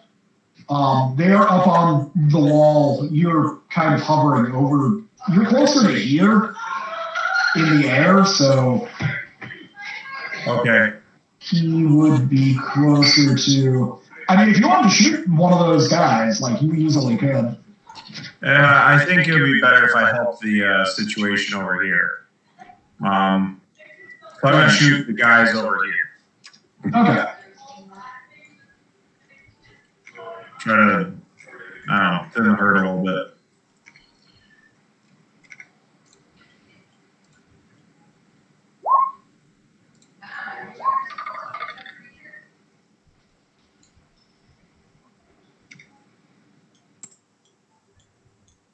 Oof.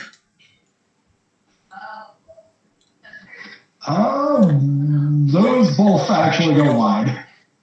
Okay, that's too bad. I'm gonna fly over to this brick.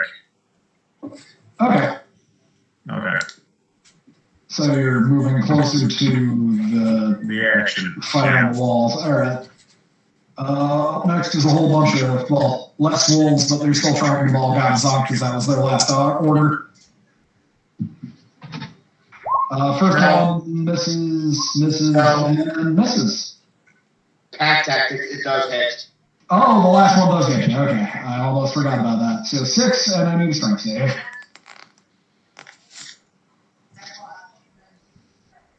I make. Okay, you're not dragged to the ground, but they are clamping on you. You're having a hard time fighting them off. You've dropped a few, but there's still more. So you're up.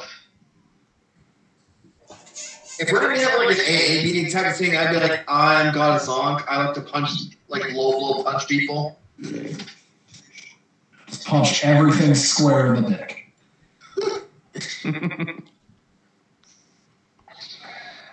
It's like that episode of Home Movies. Gonna punch him in the butt.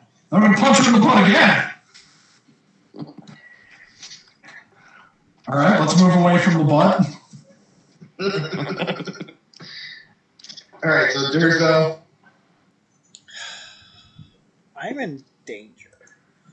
So, I'm going to make a stab at the one who bit me. That would be this guy. All right. You have advantage, don't forget. Thank God. Not much better. You swipe at him, and he just, because he's got a hold of you, you're being grappled. He just catches your arm. I can help you. I would like to. Secret shit is going on that no one sees. Oh, yeah, you're still going. But secret shit is still going on that no one sees. Can I do this as a bonus action? What? My psychic teleportation? Yes, as a bonus action. So, I'm going to try to do that.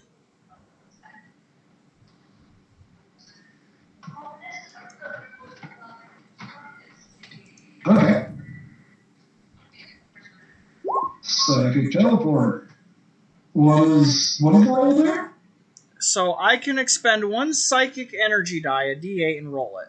Throw the blade at an unoccupied space you can see up to a number of feet away equal to 10 times the number rolled. You then teleport to that space and the blade vanishes.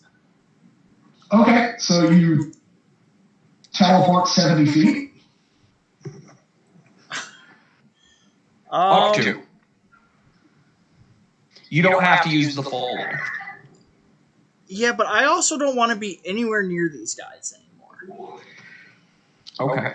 I'm going to go over... Can I be over here by these guys? Like, put Godfrey and the Abbot between me and these people?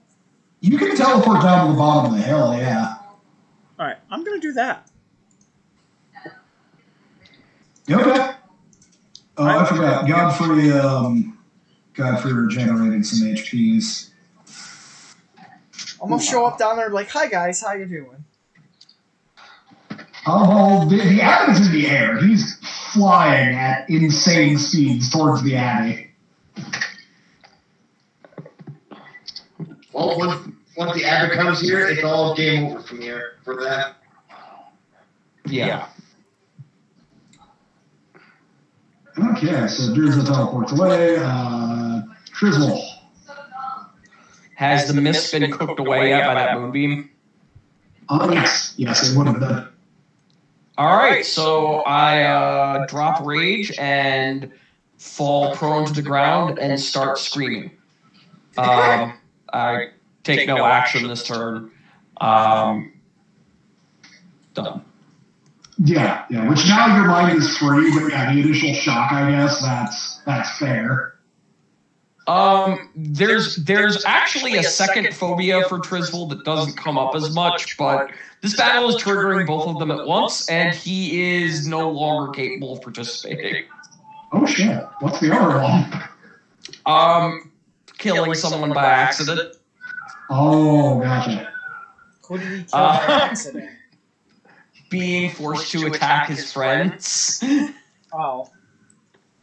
Ah. I was like, last I knew he hadn't killed anybody yet. Yeah, there's no. Attacking friendlies is kind of a big deal for him. Sure. What is my turn? It is. Combat, so I can bring it back if even necessary. Man, my mic is just not able to stick inside this phone the way I need it to. How far away is Moonbeam from the battles? That way I can move it back. If it's going to take like 2 turns, I'll stick with it, but still.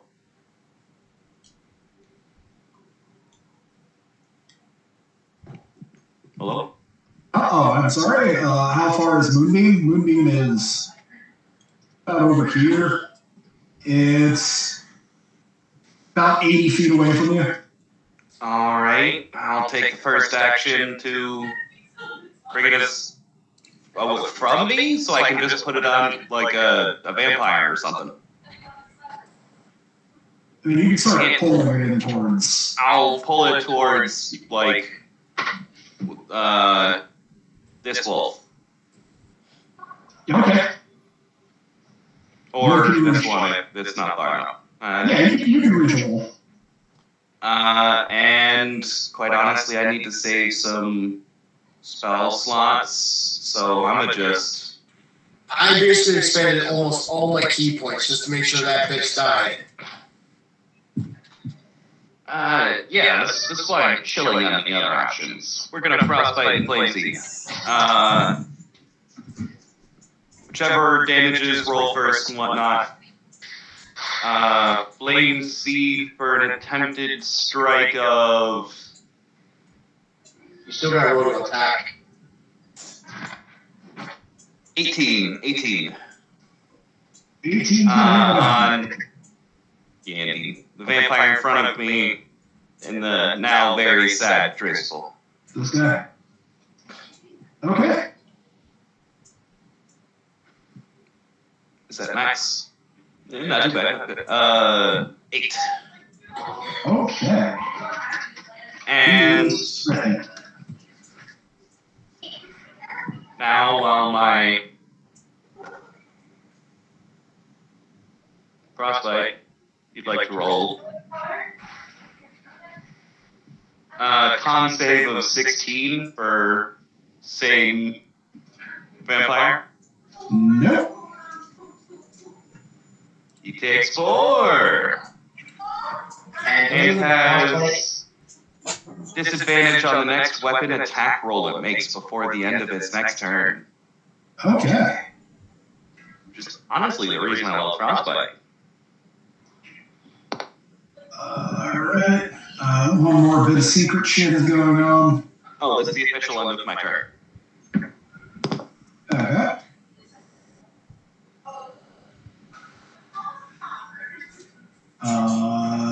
Lux, you've arrived at this battle with the vampire spawn with a single movement. All right, I was coming over here to ask Tristle for advice, but looking at Tristle, I don't think that's going to happen. He does not seem in a condition to give you advice currently now. How do I feel about these other vampires? I mean, the only thing Strahd said to you, you don't want to fight Strahd. Strahd is your bro. And he said fighting the abbot might be a good idea.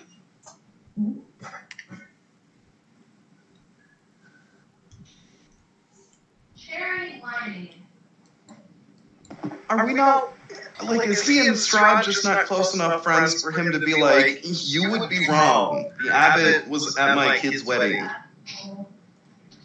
I mean, you don't really feel attached to the other vampire spawn at all. Like, fuck him, who cares? The only one that you're not going to try and murder is Strahd. Okay, fair enough. Yeah, I think I'm gonna pull out that holy symbol of Raven Crime and bring down the sunlight. Okay.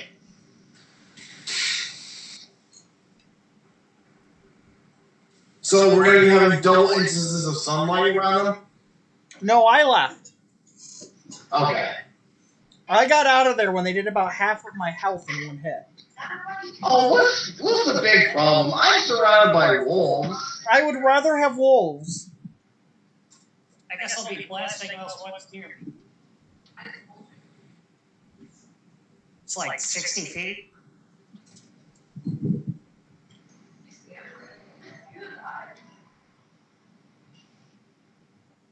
Okay.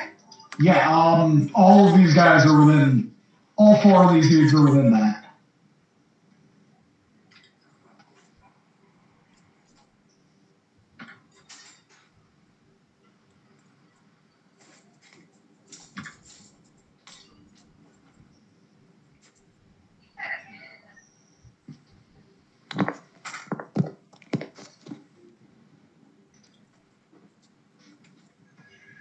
Okay.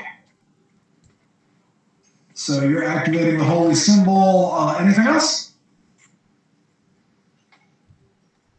Oh, I suppose I can do something else, can't I? That's not really an action, is it? No, it is an action. I can't do anything else. Nothing else relevant. Okay. So it is now a secret turn, because no one knows where the hell he is right now.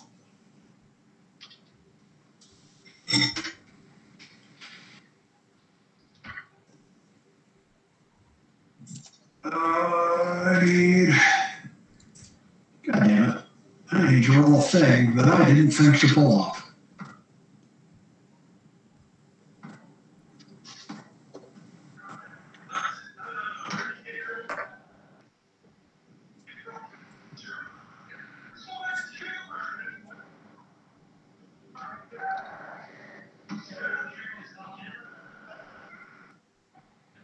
God, dude, where the fuck? Where'd you go? Okay, there we are.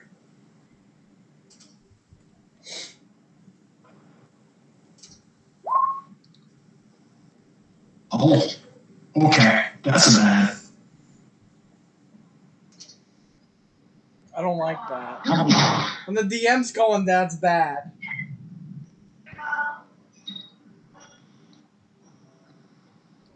I just gotta double check what the hell the saving throw on Strahd spells are. Oh, Jesus. Yeah, okay, so that happened.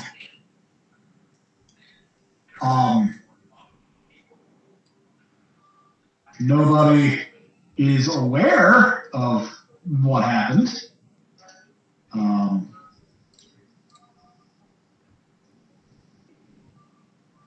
So vampire spawn time. They're all in the sunlight, and they're mad about that. But they can't fly, and god darn it, Lux can. So that guy takes a lot. This guy looks terrible.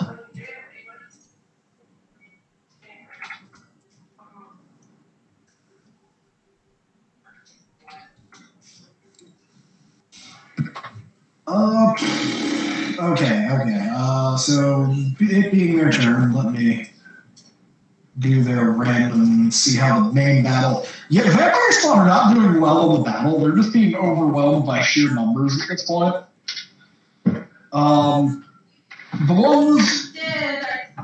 What's that? Okay. Yeah, he's just hanging. The ones around Triswell are going to begin fleeing. Is Triswell in any state to make attacks of opportunity?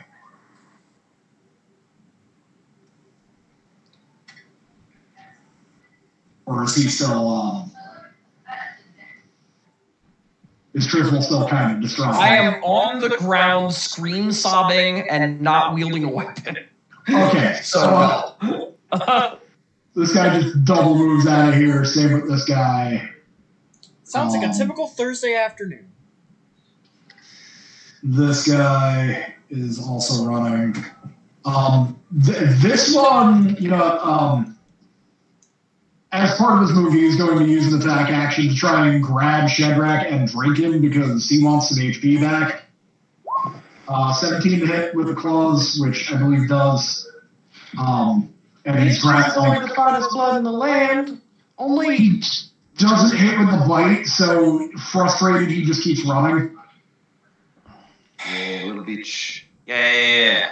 I guess you do get an attack of opportunity at him. I would like it. Is that weapon only? Yes, it's if you're holding something in your hand. Or no, I'm not holding a weapon. No, you can punch. You can throw a punch. You're not a monk, so your punches aren't going to do a lot, but you can punch. So I rolled a 10, which means the actual number is 9? Yeah, no, that doesn't, he books it. This one, seeing Triswell as an easy target, is going to attempt to grab and bite Triswell before he runs.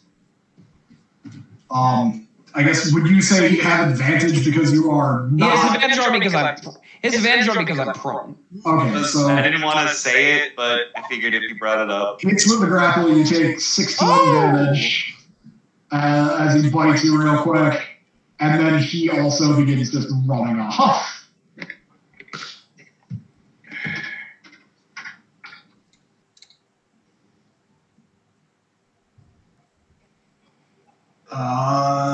Bucephalus is doing horse shit over here. Mongol folk. They're still doing amazing. Sheer numbers and ferocity are driving the vampire spawns down off the wall. They're starting to spill down onto the hill and away from the footing.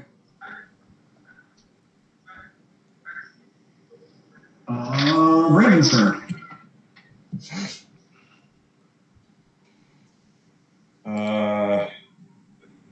I'll have the Raven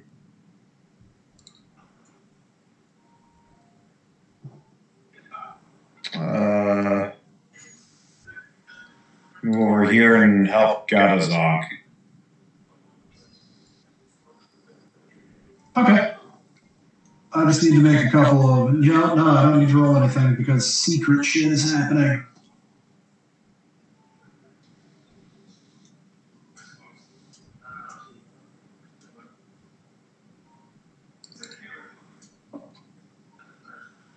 You are starting to hear panic screaming from inside the Abbey, though. Well, I should go check out what's inside the Abbey. The Abbot is just... He spots a group of vampires fall, and he's BAM! Right there. I need to double check and see how... No, that takes a double move to get to that, but he lands like right in the middle of that group of vampire spawn. Godfrey's starting to puff his way up the hill.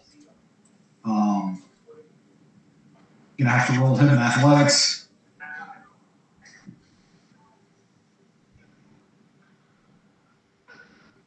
Just strength it is. He's doing okay. He makes it up to this first area here. Just charging up the hill like a madman. God is off. You're still surrounded by wolves. You have advantage to attack one of them. I'm going to roll to attack the one, the one to the left. Okay.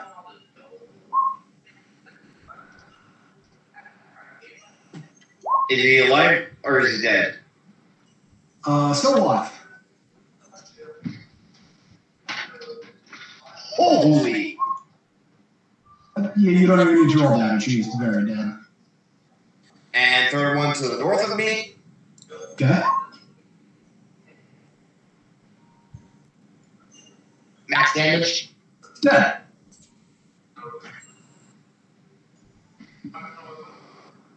Alright, that's my turn because I can't really do anything else. There's still one wolf left. Okay, Jericho, you're up. Okay. I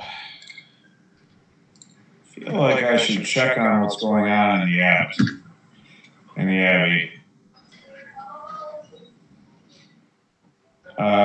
But I feel like I'm not in the best position to just burst in the door.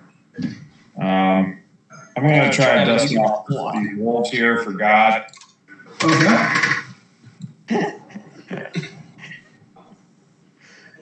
When God asks you if you want to kill wolves, you say yes. There's one blast. You toast that thing in one shot. Oh, okay. Then I guess I'll fire the other blast here. Okay. That one's gonna wings the vampire slum, deal some damage. Okay.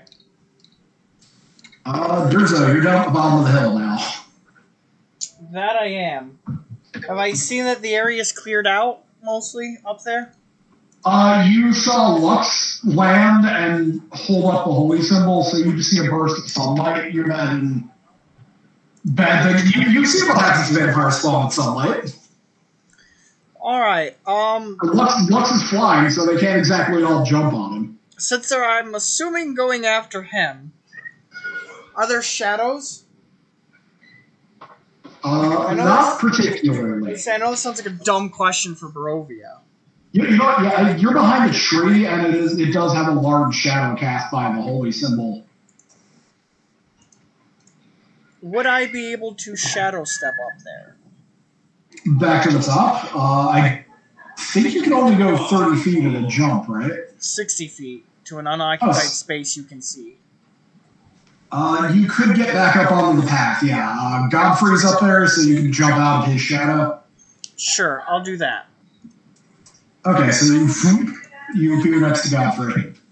And then I'm going to use, because that's a bonus action, I'm going to basically continue my way up this hill if possible. Sure, athletics check to just climb straight up. Well, I'm not the most athletic person. By that, I mean I'm not athletic at all. But that'll do. Yeah, you managed to scramble up to the second level. You're getting close to where you were before. And that's pretty much it. I'm just going to keep trying to make my way up. Okay, Trizzle is having a moment unless he's starting to come out of it.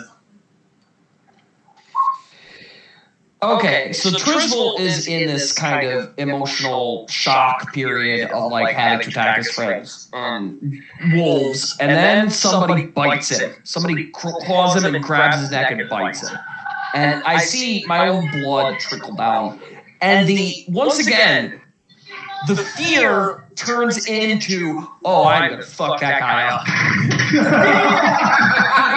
It goes back from fear to anger. Like from a profound, deep, like sobbing, screaming level, the overwhelming sentiment is almost like, really? At this point, he can only get about 30 feet away from you, too, so... So I will use 20 feet of my movement to stand. Checks blood. This bitch. Okay. So I will use 20 feet of my movement to stand. Then I will rage. When I rage, because of a thing that's in Tasha's, I get a 20-foot instinctual pounce forward. Okay, yeah, you launch yourself to within 10 feet. And then I'll use my remaining 20 feet of movement to catch up with the guy.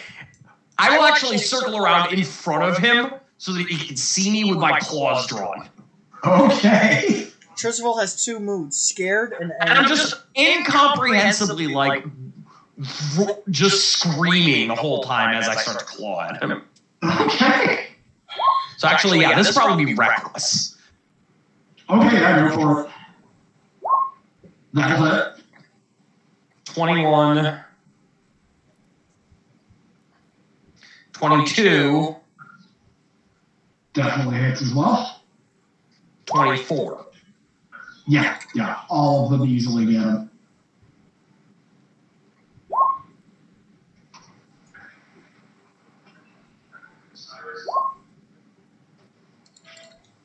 Yeah, that is more than enough to dust this So guy. I'm just running around, and I just go in on him full Wolverine style. Shred him.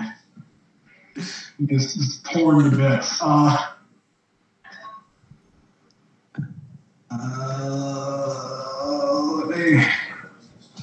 No, that's not moving. Some secret shit happens, and then it's Shedrack. So I see this guy just kind of like get off the ground after crying, and his first reaction is just like, "Fuck this guy." And I like that tenacity. It's an admirable trait. I'd like to assist him and move my moonbeam of 3rd level on top of any of these vampires if I have enough space. Yeah, I don't think you're that far away from Gamzonk. Again, even just going by vague directions, I think you have within 60 feet you can drop it on one of these guys. I attempt a flame seed with a +8 for 14. That misses. Well, I tried. Which guy in particular do you want to drop Moonbeam on? The one right in front of Trizzle. We're over here to make a barrier of sadness. Okay, this guy? Sure. Lux is up. Although it is early, I am going to roll the damage. Well, there are those people still in the sunlight. They have run, so they're just outside the edge of it. If you want to chase them, you can easily put them back in. Okay, yeah, they're all back in the sunlight.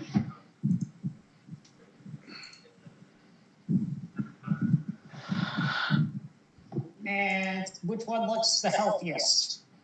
This guy. He seems to be holding up the best out of the attack group. Well, death to him in particular, guiding bolt. Okay. Which is because I rolled a 2. Ah. Yeah, that goes a bit wide. Okay. Secret turn things are happening.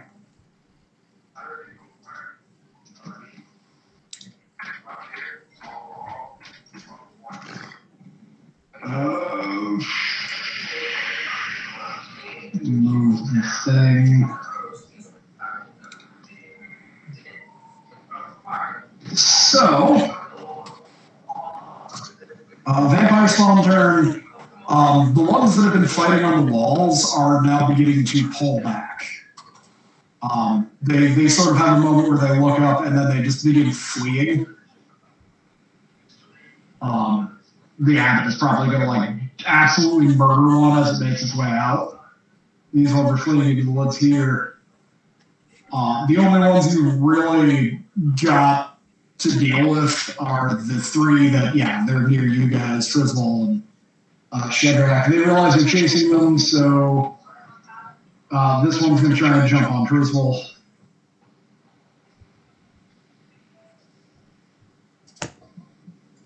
Let me just remove some stuff. So, Claw, I guess... Despite having advantage, still misses. Yeah. So he'll just swing again. This one's going to hit 9. Yeah, 9 slashing. He's just going to try and cut you. Reduce support. And I turn around from eviscerating one vampire spawn. Another one just jumps on me.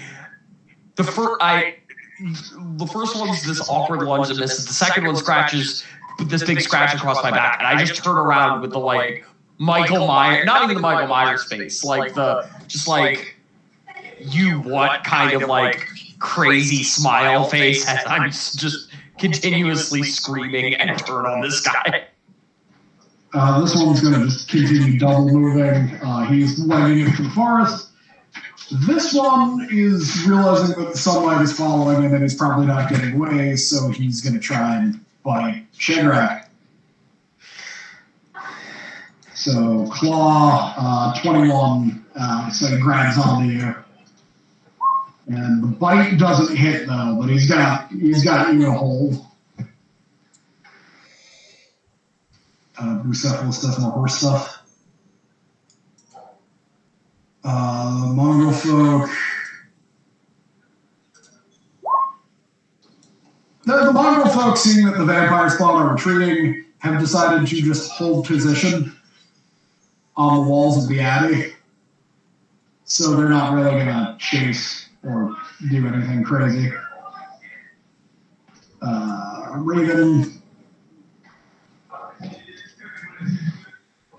Raven. He's running out of things to do here. I guess he can fly over this way to help. What's his name here? Shedrack. All right. Okay. The abbot. He is probably more concerned with his Abbey.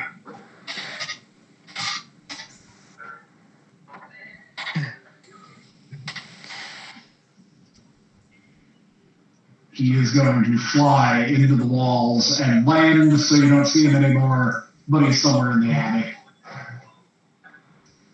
Godfrey is continuing his mad charge up the mountain.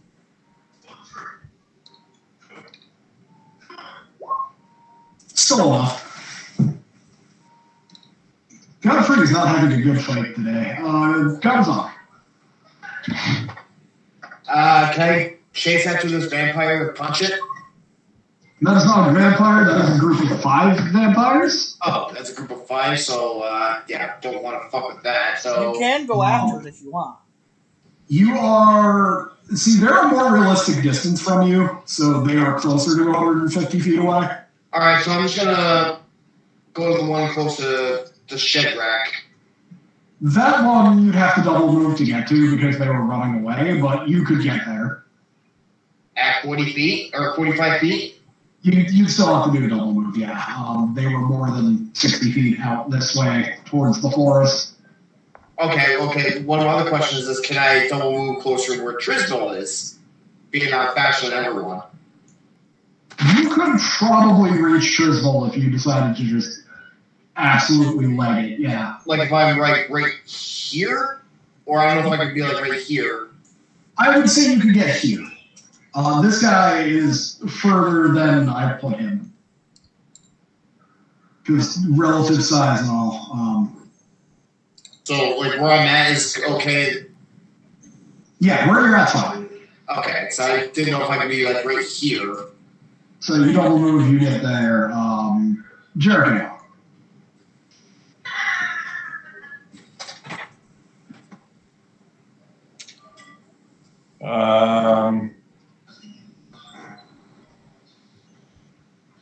I guess it's time. I'm gonna make a double move to see what's going on in the Abbey. Sure. You land in the courtyard. Ismark is freaking the fuck out, and Van Richten and Esmeralda are basically trying to calm him the fuck down. Okay. Is he saying what he's freaking out about? He just keeps shouting, "Where's Irina? Where's Irina?" Okay. Well, I guess I don't have much to say there. That's all I can do. I double move to get there, so. Okay. There's a. I guess I'm gonna just join Godfrey and continue making my way up. Okay. To the Abbot. Sure. Do I need to make another athletics? Yeah, you are trying to climb a significant incline. You know, if I could do this when I'm attacking, I swear to God. Durzo is just eating this mountain right up. Walking past Godfrey, like, come on, Godfrey, you got this. You're undead. You shouldn't be winded. Trizzle.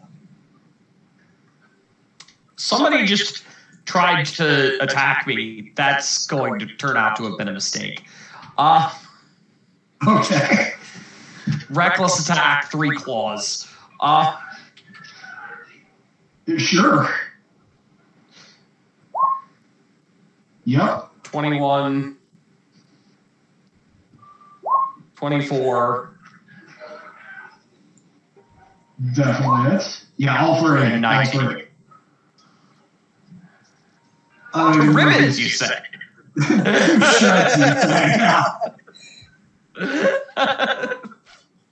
Yeah, you tear this guy to pieces. There's just chunks of fucking vampire spawn all over the place. And I pounce on the next nearest target. He's a little further than this would have you believe, because he double moved out into the field. So, okay, then I'm just going to chase it. I'm just going to get down on all fours and just, like, start wolf running after him. Like, almost ironic. Hates wolves, starts wolf running. I believe. I will point out that the reason that Trizzle hates wolves and fears them has a lot to do with the fact. Yeah, having wolf-like traits and all. I would say. Yeah. I would say it's probably safe enough to like drop out of initiative here because you'll keep this guy busy for everybody else to get to him. This guy is in the sunlight and kind of fucked. And all the other vampire spawn have fled into the forest and in random directions. And God only knows where Strahd is. So I'll say, yeah, we'll drop initiative here.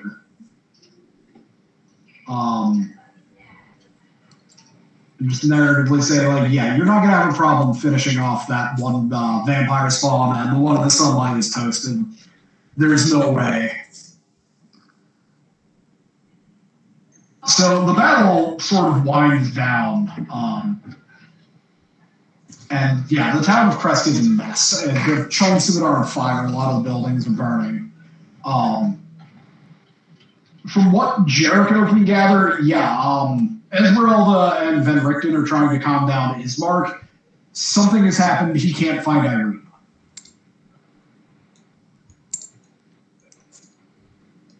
That's probably what you rolled, didn't it? You know how I kept saying secret shit is happening? Yeah. Yeah, no one knew where Strahd went.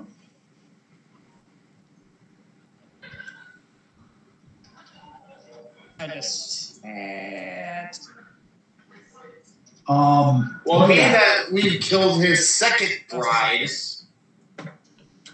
The abbot is basically going to start moving through the abbey. He's taking stock of his losses. Surprisingly, the Mongol folk are in great shape. Like, just through sheer numbers, they managed to drive the vampire spawn back, and they've suffered losses, but considering what they were up against, things went pretty well for them.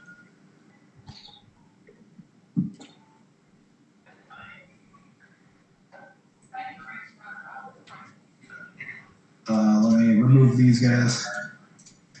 So what would everyone like to do now that, the madness has ceased? Gotta remove Bucephalus. I personally want to take a short rest so I can get my key points back and some of my health.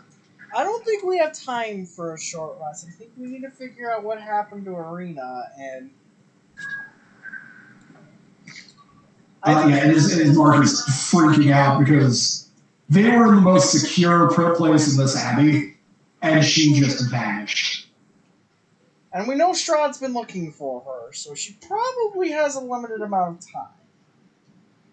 So, Ismark, if people are not stopping him, is tearing his place to pieces looking for her. Could I roll a survival check? To see, track where she was taken? Sure. I'd like to assist. So give me advantage then? Yeah, I'm on a +5.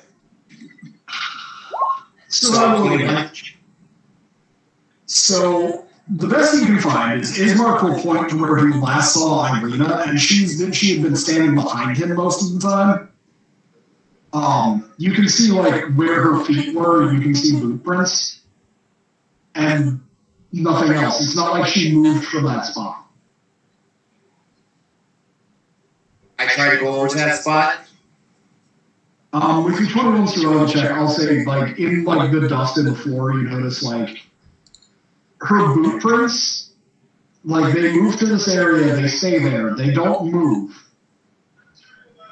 And then, in the same area, you find, mouse tracks.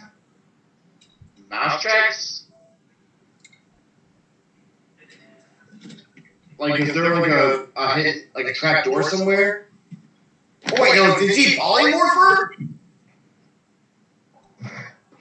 If that's what you want to guess. So, his job's not smart enough to figure that out, though. I don't think that... a minute, I think he turned into a mouse. How would... Is Gadazon... Well, I guess he is wise, so... There's a lot of ways. This guy's on would assume that she turned into a mouse. Well, being that I used to be a farmer, I used to get rodents from a farm. Well, yeah, with the 21 survival check, you can basically piece together what happened. Strahd, when he disappeared from the battle, probably cast greater invisibility, snuck into the building, polymorphed Irina, and put her in his pocket. Well, wouldn't that mean he would break concentration from greater invisibility since polymorph is not... It is not a concentration. Polymorph is a concentration. Yeah. Oh. Look it up. I should know because I spanned the crap out of it with Korjak. Oh. So it is. I need to roll a few more things then, real quick. Actually, no, I don't. There's no way either of the three of these people could possibly beat Strahd in the fight. So when you find them, they probably look like shit. Okay. That would actually make more sense. Do you ever feel out these three? You guys could probably take Strahd on a good day. These three cannot. Yeah, I told him that Strahd turned her into a mouse and basically just ran off after. They could tell us that in this context, seeing as they were there. Yeah, basically they will say Strahd appeared out of nowhere. Irina turned into a mouse. He grabbed her. He disappeared. Basically ran off, and they really couldn't do anything to stop him.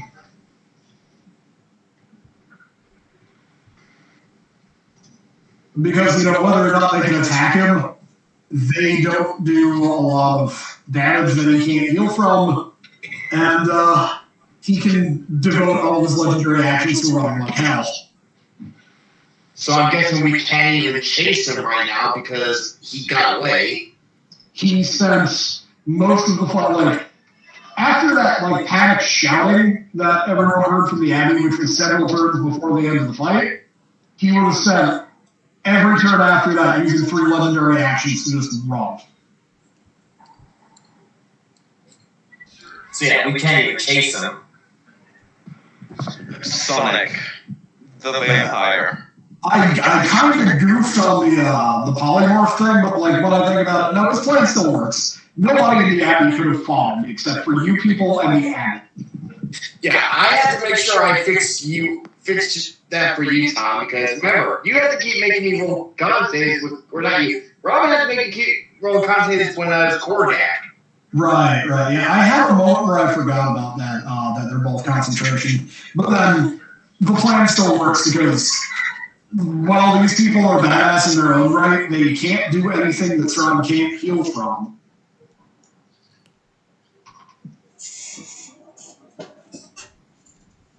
But yeah, then they can tell you exactly what happened to Irina. Well, the only thing we can think about is he took her back to the castle.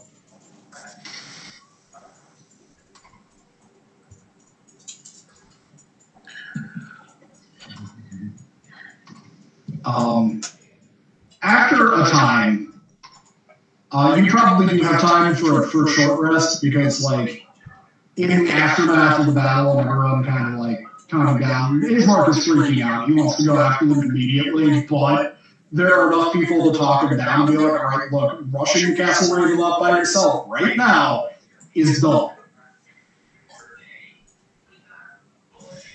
Especially since, Ismark probably looks the most beat up because he's the most insistent on trying to fight Strahd. Well, we still also need to get that second stone to perform that ritual. Basically, while you have time, like I said, time for a short rest, and while you're debating this, the clouds in the sky morph and take the shape of Strahd's face. Who would have seen that coming? And a big booming voice kind of echoes out. It's like, well, you have taken from me another bride, but all is not lost. I have a replacement. The wedding will be in 3 days. I'd like to extend an invitation to you. And then the face gradually dissipates back into cloud cover.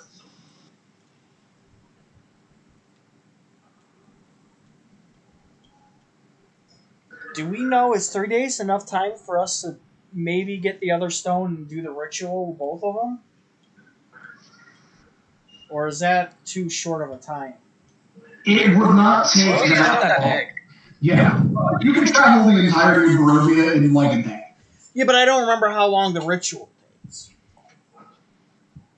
You were not given time. That's okay. Probably not a day. Lux is currently thinking about how nice that wedding will be. He trusts Strahd. Oh yeah, although Lux, Strahd didn't die. He's still fine. For the next 24 hours, you think Strahd is great. So you're like, oh man, wait, this is amazing.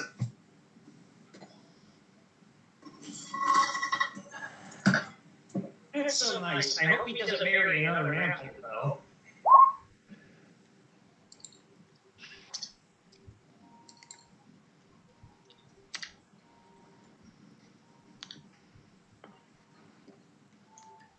But yeah, That I appreciate the correction. I had a moment where I was like, "Oh man, that's such a clever plan," and then I forgot they were both concentration spells. And then I had to sit there and think, "Oh shit, did that not work?" And then I thought about it. It's like there were only 3 people in the room who could fight him. Yeah, no, his plan still works.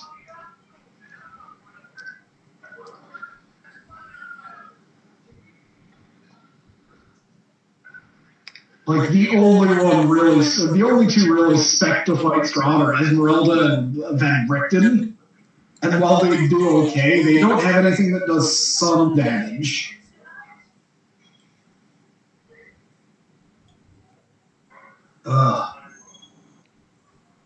Alright, so we're taking that short rest. I at least get my key points back, and I used up 5 of my hit dice. Yeah, you can definitely easily catch a short rest. Eventually Trizzle will walk back into the Abbey with like blood and what appears to be chipmunk fur stuck to the front of his face. Gets like an odd look, but no one really questions it.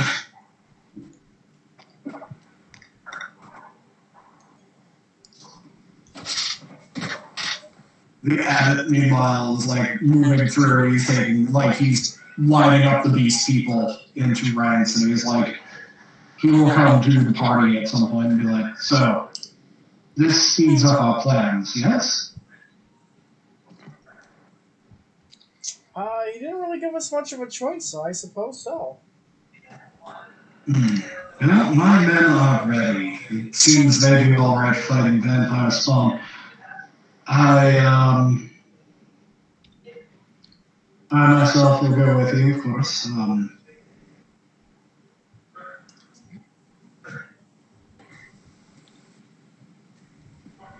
So it seems we have a couple of days to reach this place. If we want to save your friend, yes? Yes, and we have some preparations that we need to make in the meantime. Very well. I will begin the process of moving my army to the fields outside of Castle Ravenloft.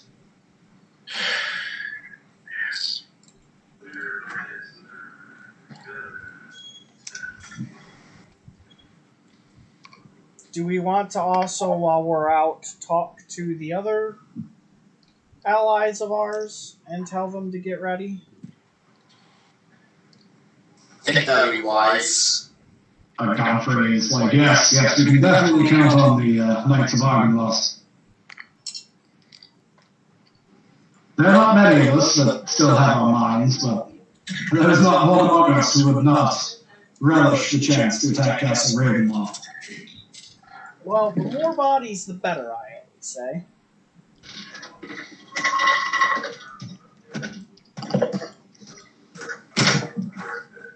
So, do you guys know what the proper way to go to a wedding is after they're been to what? We're going to break in and steal the bride. That seems to be the proper way to me. It doesn't seem right. That seems like a big strong man. He'll love it. It's a surprise present. Yes, that's the point.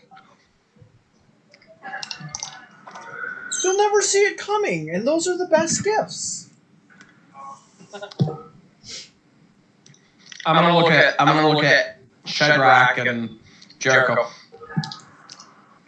Anyone here want to fix that? What's going on? I started making it you said. Anyone here want to fix that? And I start flashing my finger, should I? Feel free to do whatever you have to do. With like lesser restoration, I don't know what the situation is. I was making sad time donuts.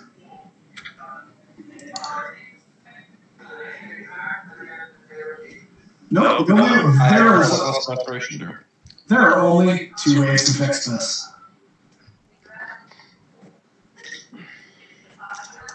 Either Star has to die, or it has to wait 24 hours. Wait 24 hours. Take a nap. Go to bed. You never suggested it's bad to go to bed. Screw Strahd. Go to bed. And let's not waste our time. We'll simply travel. He's fine.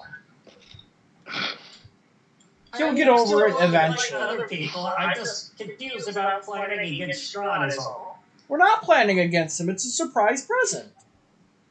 We absolutely are planning surprise against tool him. that will help us later. And He's like, why is that not a good thing? Strahd's right.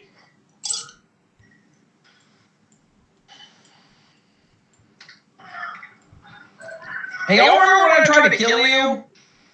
For a minute there? Yeah. You know how vampires have a thing they can do to people?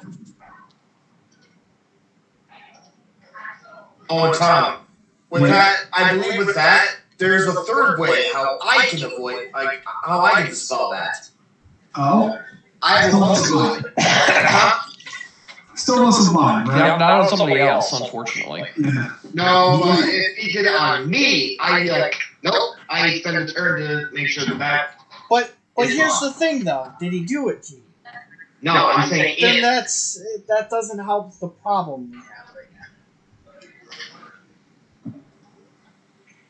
I just say we make our way towards this hag witch thing Was it something Baba? to go claim our other stone. Yeah, let's get the second stone, do this ritual, gather our armies, and go to. Let's have a party at the wedding. Okay, I'm going to delete all the tokens from... Emphasis on party at the wedding. That's nice. The kind of fuck that you shoot a man in the head with. We are bringing the entertainment. Exactly!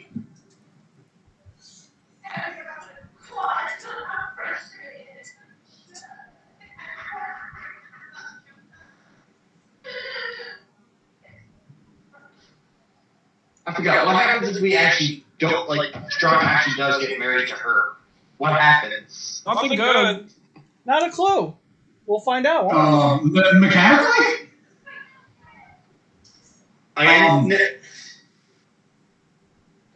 Let's not find out. I was just wondering what the repercussions were. Yeah, I mean, you'll find out if you don't stop him in 3 days. Well, we could just sit around for 3 days and see what happens. I'd rather not know this in-game. On-game, I'm curious, but I'll probably get the detail after we beat Strahd. So, if you guys are setting out for Argynvost, or to your level sons, you take a short rest and begin your way down the road through the woods, and I need that D20. Mind if I roll it? I'm going to heal up a little bit, so don't mind my rolls here. Rock and roll, yeah, give me that D20.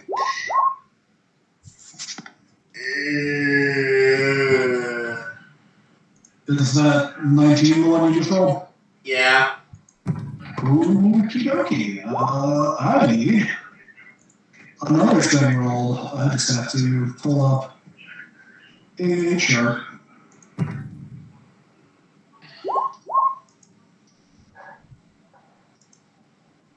Good enough for me. 1, 2, 3. Okay, another D20. You want me to roll another D20? Yep. 8. Okay. So you guys are traveling down the road. You get to about this bridge here, and out of the sky, a raven hits the ground in front of you, transforms into a man, and looks up and he's like, good, I found you. So, yes, I said we'd find some information on people and things we were looking into. So, I've come to deliver on that. A couple of things were big notes that you might be interested in. The lady who's now in charge of Malaki, that is Oh, dear. I'm glad you said it like that. What does that mean? Well, the strangest but probably least of her crimes is that she's preserved the corpse of her dead husband and sleeps with it every night. Okay. That's not strange at all. To each their own? Is distinctly terrifying. She also leads a cult of demon worshippers.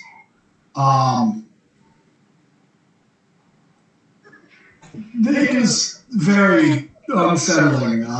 They seem to be beholden to some kind of demon lord, devil lord, something freaky. She is, as you surmised earlier, an ally of Strahd. There's a couple of hags. That's not fun.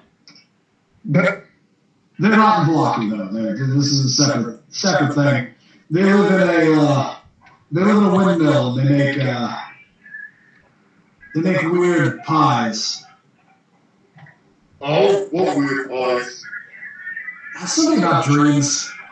Wouldn't eat those, though, if you ever come across them. They're apparently made from children. As we all just look over at Trizzle.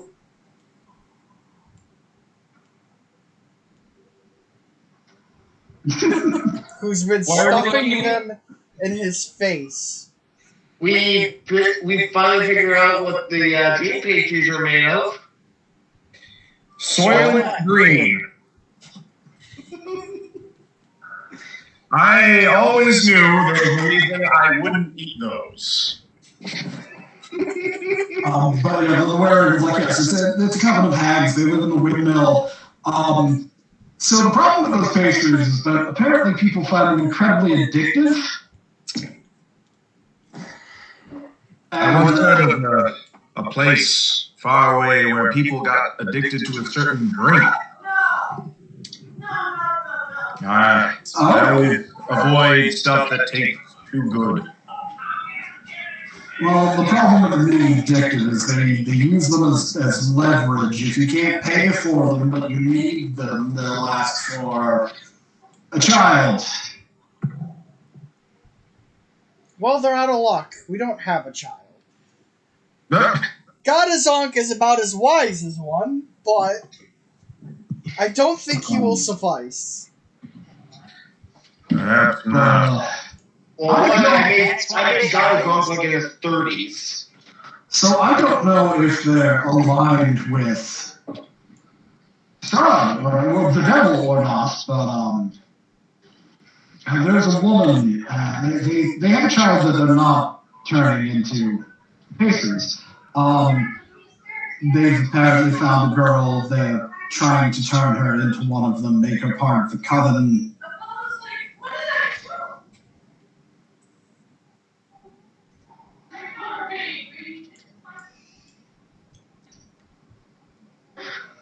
I'm trying to think, what else is, what other information do I know that's useful?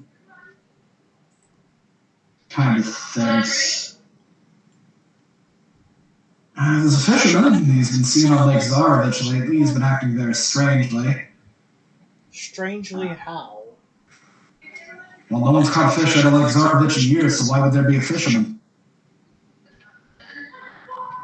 Didn't that lake Does he know a secret that we don't? Did that lake just get completely upturned, though, earlier? Not to my knowledge. There are two different lakes. There's the smaller lake, which we're near, Lake Barrotalk, and then there's Lake Zarovich. Yes, wasn't that where we met that wizard? Or mage? Last I heard, the crazy mage was to the north of Lake Zarovich, yes. I seem to recall him flooding that region, though, when we killed his first wife. Like, dude, I'm sorry. My brother's an asshole. He attacked me. The devil? Yes. Actually, you were thinking with Bartok, with the Wizard's Tower. Was that the lake that he completely... You're combining the two events. Lake Zarovich is much bigger. Yeah, but wasn't... What's the one where he turned, made the water tower of him, and then... That was this one. Oh, I thought it was over here when we were messing with the mage. Nope, that was here. Okay. So yes, I am confusing the events.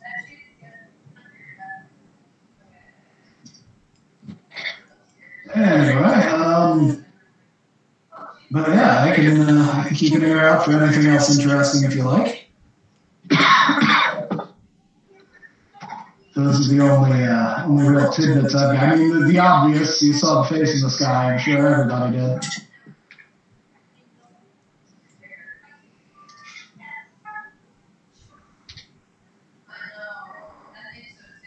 So don't know if you're planning on trying to stop that wedding. If you do, though, you're going to have problems. Pretty much all of his allies are going to be in the castle for that. Yes, well, we have allies of our own, so... Oh, you do. You definitely got... Not much in the way of combat, but you've got my family. You've helped us out enough, and I guess you've got the old Abbey there and his things.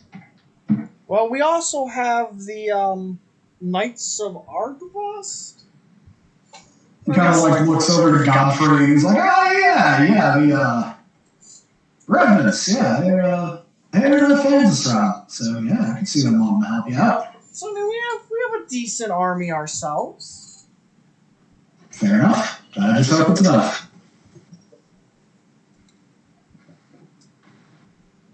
We could always see. Now, you said that the Lady of Valaki was aligned with Strahd. Do you think maybe we could call in a favor with her? Since we did kind of help her, I guess. Depends on the favor. If you want her to go against Strahd, no. She'll side with him every time.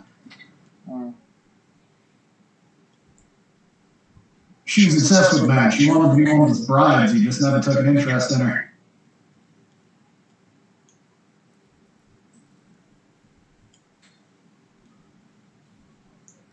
Well, it seems like we have a lot of options. I still think our best bet would be to go deal with that witch. Oh, good luck. I'm going to head back to the winery. Hoping your travels go well. And he turns back into a bird and takes off.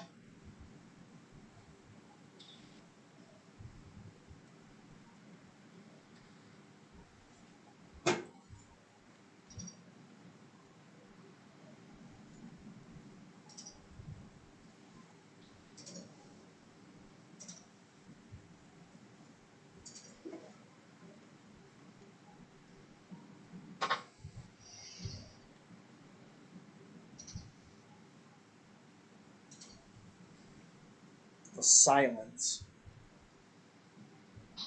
So yeah, what would you all like to do? How many dream pastries does Trisville still have? Enough. I was gonna say, is that gonna become a pressing concern of ours? It was a pressing concern until the wedding thing. At which point, I'm going to have more dream pastries than the days before this wedding. That's the part I wanted to make sure, is that it wasn't going to be like we have to go to the hags first because Trisville's running low on dream pastries. No, I'm good. Are we going to go try and get this stone off the friggin' witch? I think that would be the best idea. We don't know what's going to happen when we try to go to this wedding. Who wants to help me bind and gag locks for the next 24 hours? Sure, I can help you with that. I'd like to help out Lux in this scenario, as he was the first person willing to attempt to fight Strahd, even though there was... You help me Lux, and I will personally stun you. Trying to attack anybody? I mean... We're trying to make sure that he is not... Okay, you really got He went out to fight, he went out to go stab Strahd in the face. And then came back and is suddenly Strahd's best friend. Having experienced this recently, I understand what's going on, but since no one here has any ability to deal with it, Our best plan is probably to tie him up and gag him.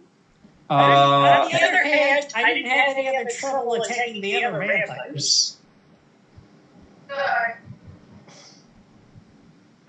I don't know if Strahd does that bad. You guys talking about? I'm mostly unchanged. I just like Strahd and have convinced myself he's not a vampire.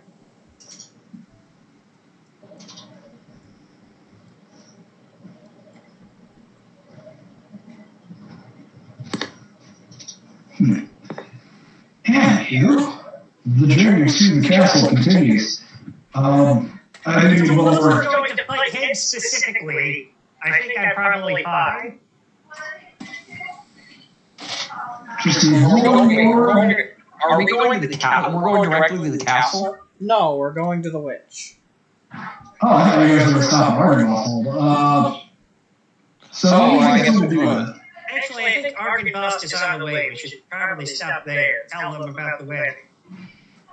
Oh yeah, that would be, if that's on the way, that would be a good idea then. I thought that was farther than the witch's place. It is actually slightly shorter distance. The witch's place is close to Argynvost, though. Just need another d20 as you're making your way over to... I want someone else to roll this time.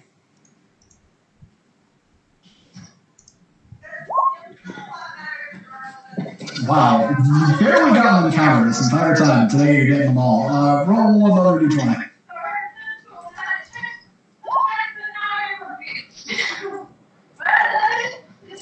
Okay.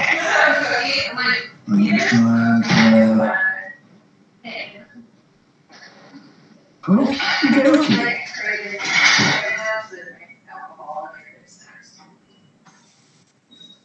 You're looking at 100. Jesus Christ.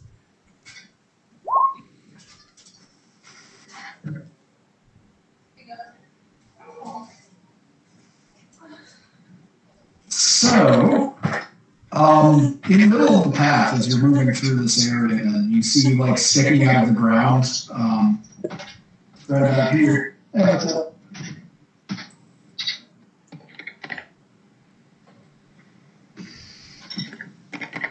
Alright, yeah, moving through here, sticking out of the ground, you see the corner of, like, an urn.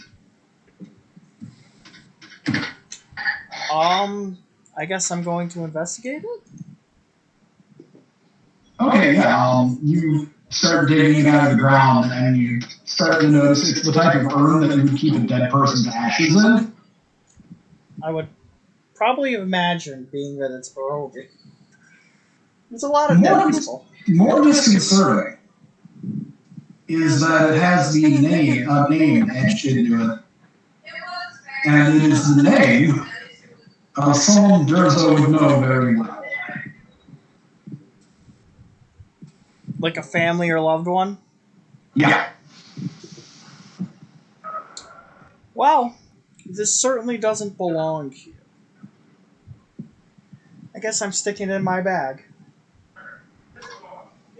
Okay. And then you reach Argynvost hold without any other incidents. Basically, as you arrive, the leader of the knights is going to come out and meet you. Flanked by two other knights in full armor, great swords on their backs. He steps forward and he's like, "Welcome back. Have you, based on the thing that everybody saw earlier, I believe you have need of services now, yes?" Yes, it looks like the time is coming. Good. And finally have a vengeance on that undead bastard.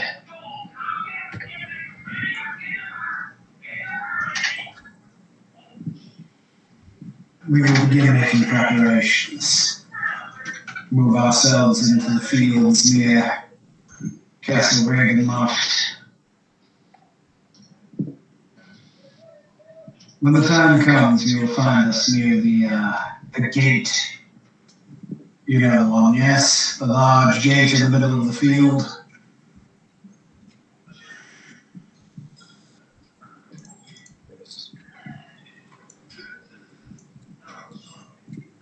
Yes, that's the same one as when we first entered the round.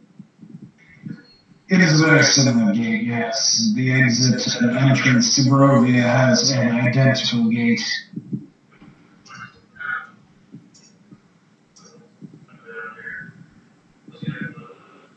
Then yes, we will see you there.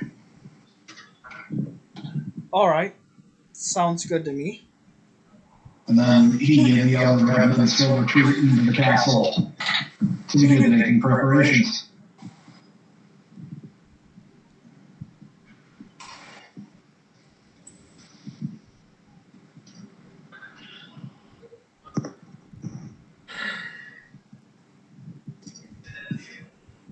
So I think you'll like to continue your way to the witch's place, right?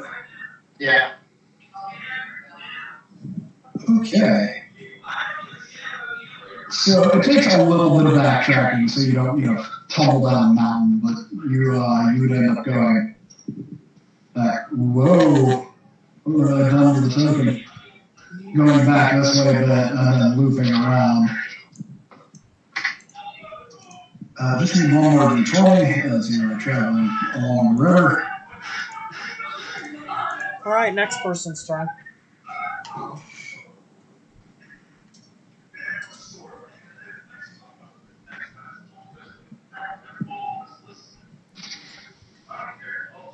Anybody else want to roll?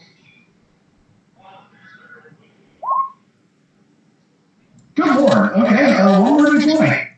Man, we're all the adventures today.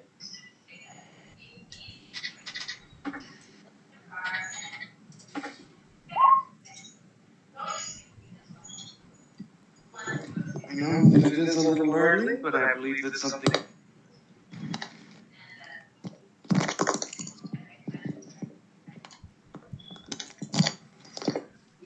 Alright, try it again without disconnecting the mic. I know that it is a little early, but I believe that something has come up, and I must leave you all. Yeah. Probably just gonna have enough time to do one more thing and then wrap it up ourselves. Fair enough. Sorry to leave you, but it's been fun. Okay, roll 2d8. Okay.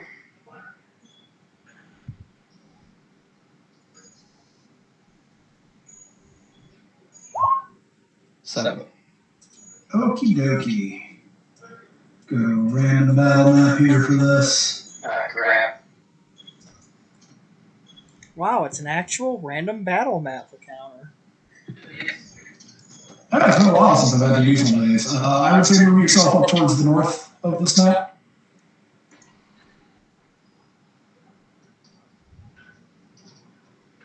The hell? Why did most of my drawing get fucked up? Alright, there. This here is all river and stuff. My drawings are amazing.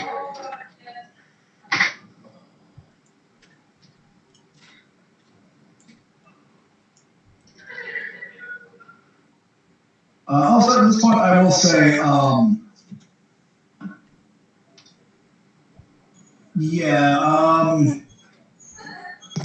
Esmeralda,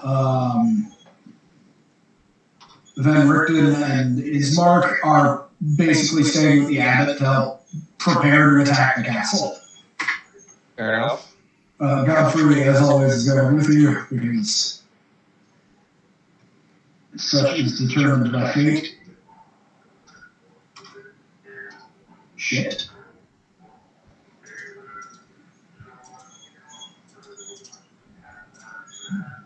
No, don't paste. Delete. Delete, you damn bastard. Got 2 more drawings in here. Got like some trees and shit.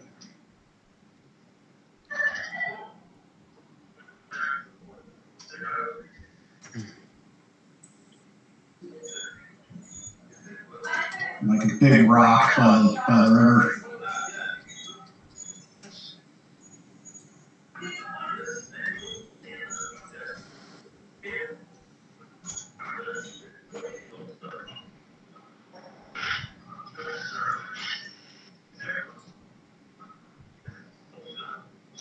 Getting water finding these guys is rough.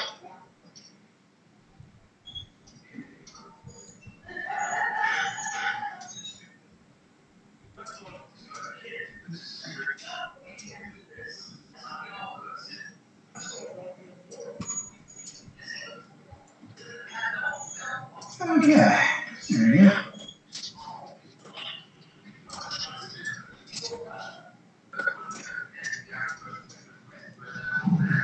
So yeah, you're coming up the path towards the town. Is everybody on the map? No, not yet. Lux, Mm-hmm. do you get to put your token out? Yeah, these tokens for the random battle map. Same with sponsors. So here is there. Lux is here. Shadrach is taking a nap somewhere. Can we identify what we're seeing? Basically, as you start approaching, it's kind of difficult to see them because, like, the path winds around the sides of this, like, cliff-sided mountain. But as you come around and through these trees, you see a group of, like, guys in rough leather armor, like, big axes, and then a guy sitting in front, with, like, a large... What is that guy doing? Let me double check that.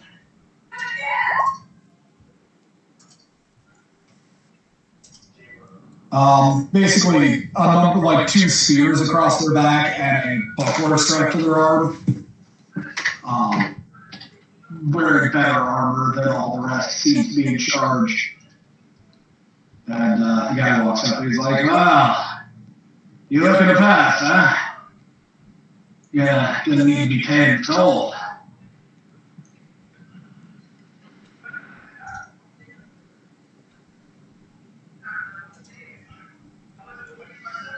And what's the toll? The guys in the back start laughing, and the one in front holds up his hand and he's like, "That'll be everything you've got."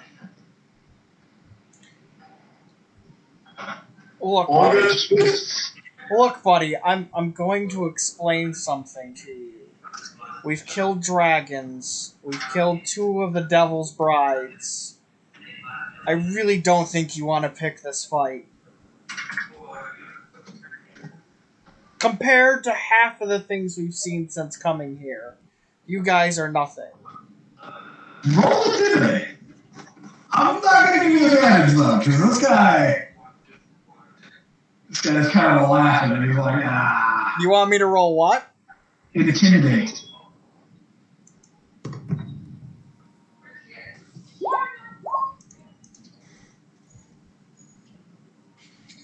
Intimidate was not the route I would have gone with, but I guess that's what we're going with. He has a second where it like looks like he's doubting himself, where he's like, "Oh man, did they really do all that?" And he just kind of goes like, "There's no way in hell. Come on." I'm also going to be pointing at Godfrey while saying all of that. Just because, you know, an undead guy's roaming with... The zombie's supposed to scare us. Godfrey, do you want to introduce yourself? He does in fact kind of step up and he's like, "I'm Sir Godfrey Gwello," but he's like, "Yeah, I don't really care. Like, I just want your money."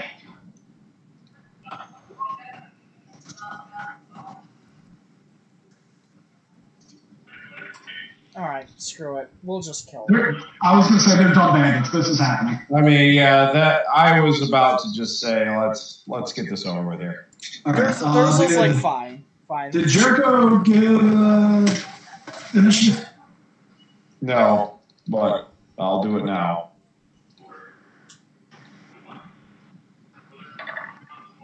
There we go. 13.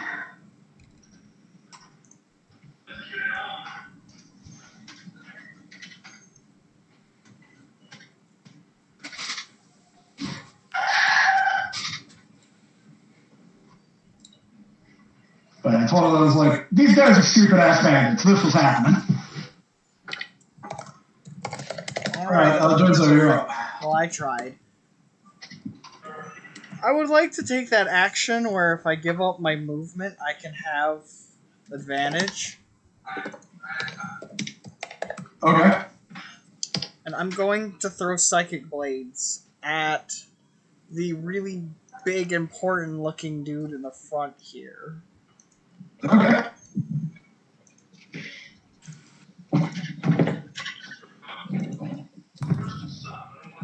Does a 16 hit? 16 is going to... Yeah, that actually doesn't quite get him. He gets the shield up and it's...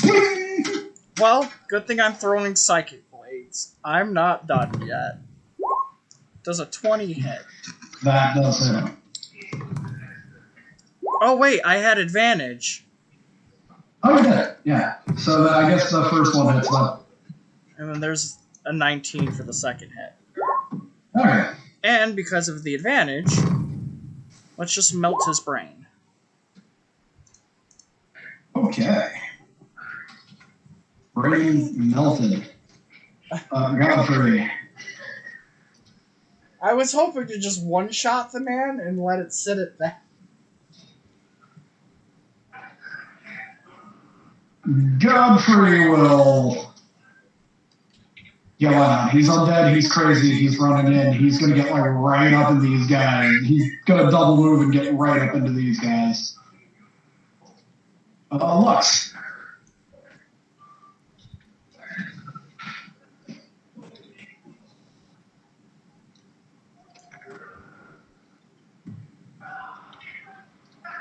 I'll follow Godfrey's example. Just running right up in there. He really thinks we're scared of him, is the problem. This man has no idea what he signed himself up for. I tried. You tried. I did try to warn him that he's going to die.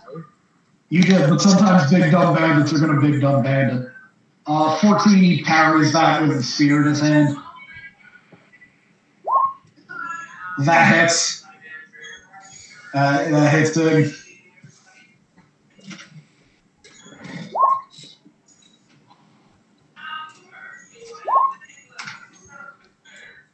And all force. Okay. Yeah, alright. Jericho, you're up. Okay. I will be, Oh. Yeah, I'll just shoot this bandit right here that's next to Lux. Okay.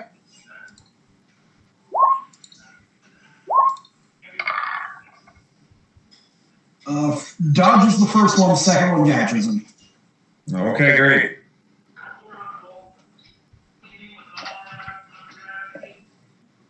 It is his turn. He will, I guess with little else to do at the moment, square up with Lux and try to... Completely miss him with every shot. I mean, probably, but he's gonna take his best college try with a spear. Wait. First one misses, second one hits for 13 damage. Wow, somebody third one crits. Wow, somebody who can actually hit Lux. I'm trying to... Can we recruit this man for our fight against... He's already I've been supposedly hit. The first one missed. No, the second one got you, and the third one is a crit. I say we... Disadvantage. Oh, okay. So you do the light thing. Yes. In that case, none of them hit. I still say we recruit this man. It looks like he knows what he's doing, and he's about to skewer you, but you set off a light in his face, and he's just like, ah! And it's like a wide. Gazunk. I'm going to move 45 feet close to the big guy here. Okay. And I'm not even going to summon hands yet. I'm just going to punch him. Yeah, you have enough movement for that. Alright, give him a punch.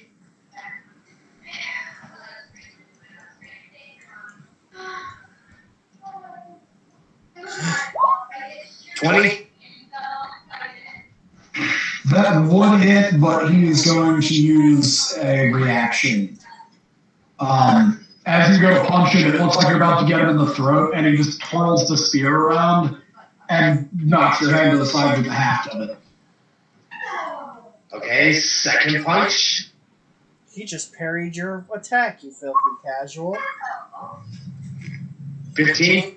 15 doesn't get him. Okay, third hit. 19. 19 will get through. 6. Magical. Well, damn. Alright.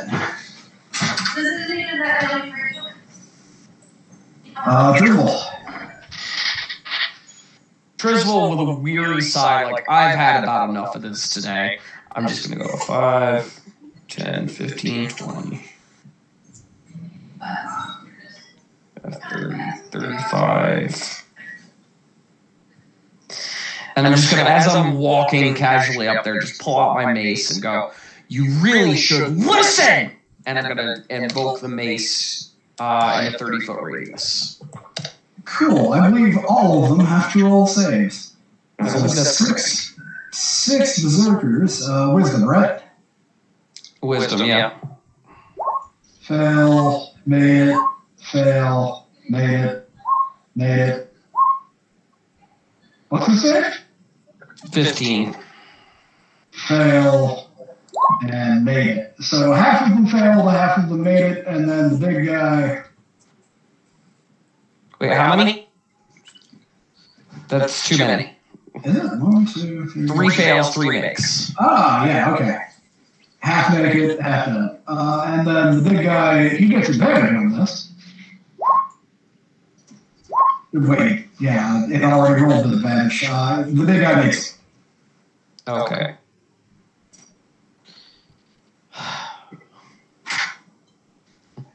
So, anything else? No, that's it.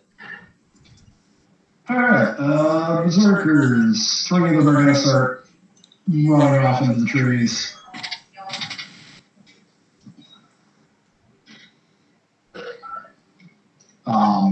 The big guy is just like, where are you going, you cowards?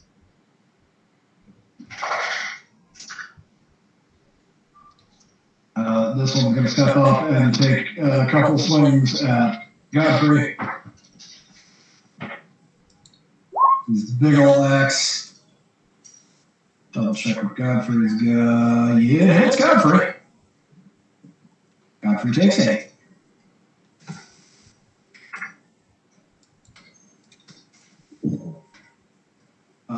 You two, this one's going to run up to Trizble because he did the scary base thing.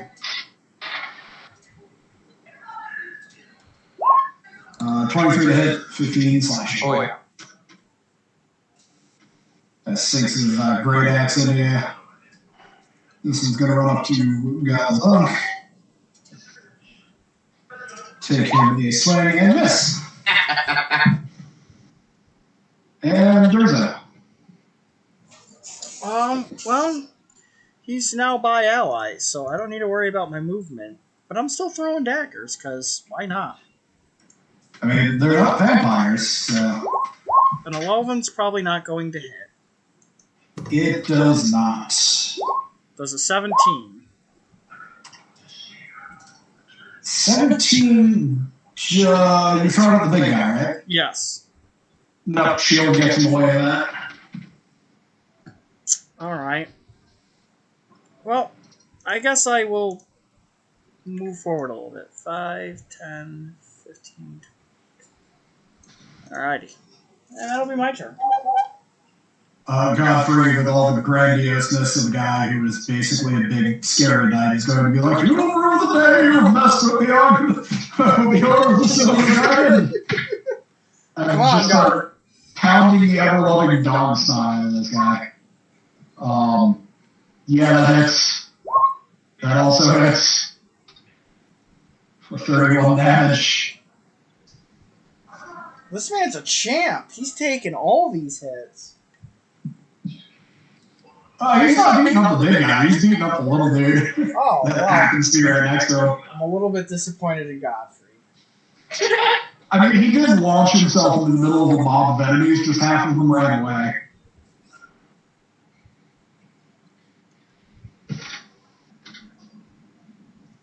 So, yeah, Godfrey beats the dog snot out of that guy, and he regenerates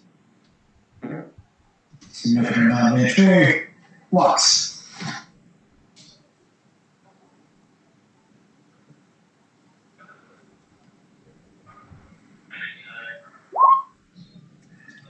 Uh, 15 doesn't get him, he gets stuck in his armor. 16, same problem, just both really bounce off his... What the hell, man? Is this guy the endgame boss? What are we doing? After everything we fought, this man's still standing. I don't understand. There's a standing in the background, I'm just confused. Unless you have anything else, Jericho? Huh? I said nay. No. Okay, Jericho. Okay. Let's see here. Let's take a quick minute here. Yeah, I'll go for this one. Okay.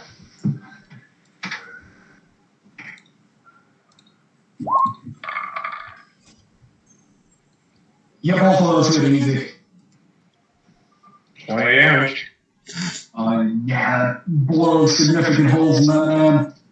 It is big.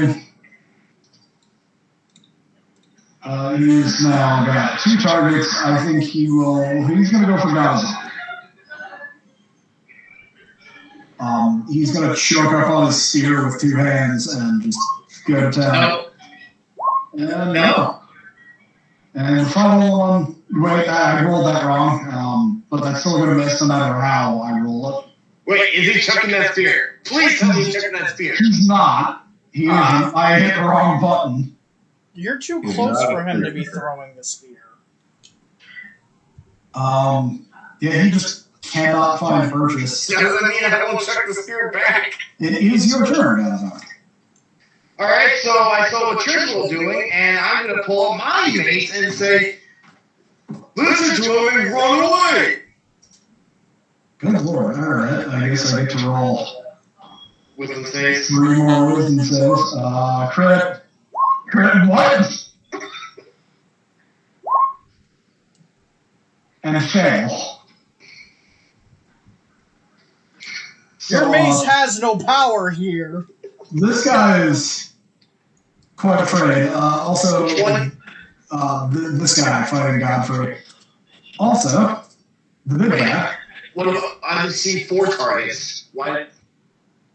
The big guy. He rolls on a different one. The big guy makes it. Okay.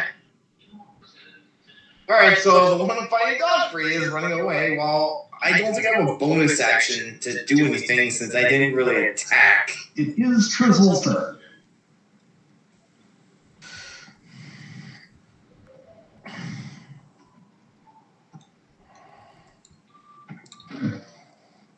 All right, this guy in front of me, does he look like he's been affected by any of this shit? He has not. He is full of anger and axe. Okay, well, then have fun with this.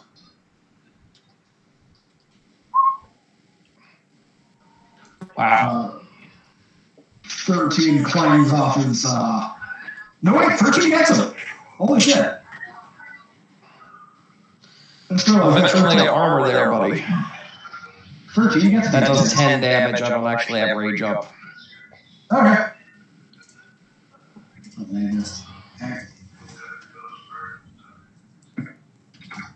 Okay. It is Berserker's turn. This guy is just also fleeing down the path. I believe the guys get to remake their save. We're running. No, no, no. They're all still terrified. This one is going to return fire and drizzle. And miss. This one is going to swing at Gadazog. You know what? He's getting mad. He's getting mad. He's doing this reckless.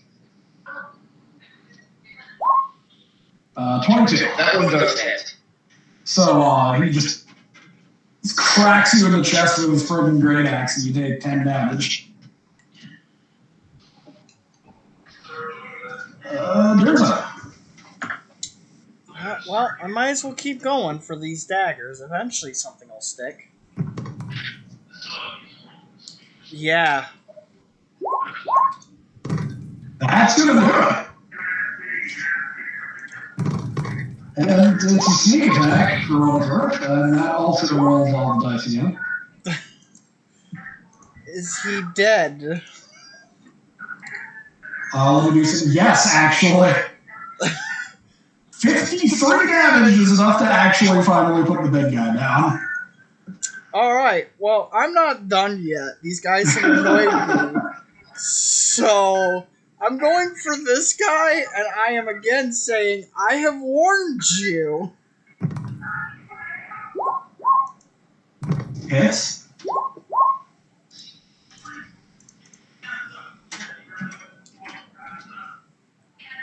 This guy gets a little bit of sparing.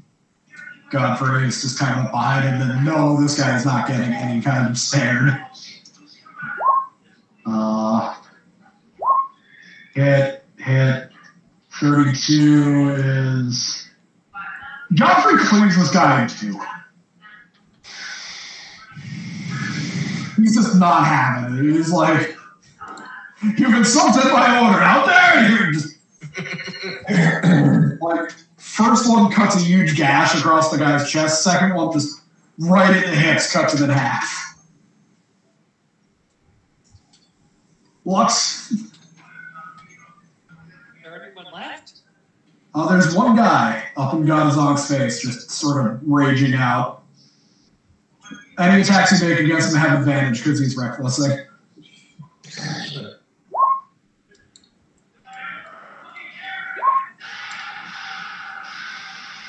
Yep. Yeah, you get him twice.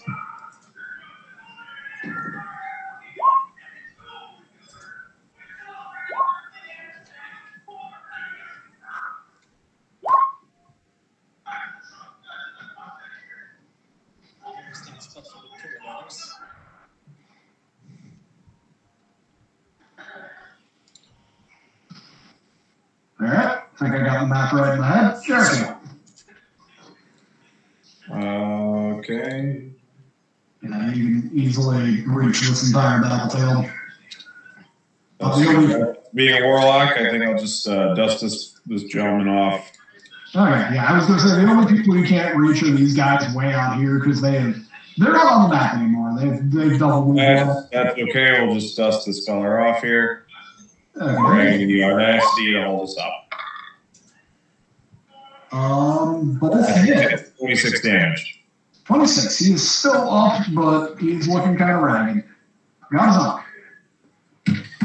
Oh, I'm going to punch him. I'm going to punch him again, and I'm going to punch him again. I'm going to make him learn a lesson. Well, the other guy's brain literally liquefied.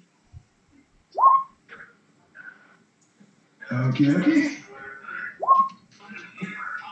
Hit.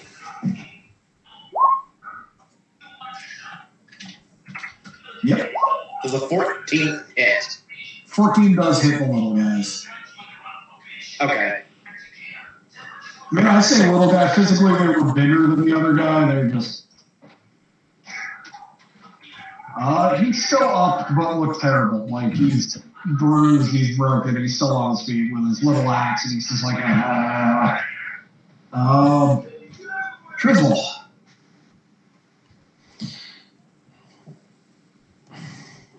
One guy left? One guy left. I'll just throw a firebolt at him. Okay.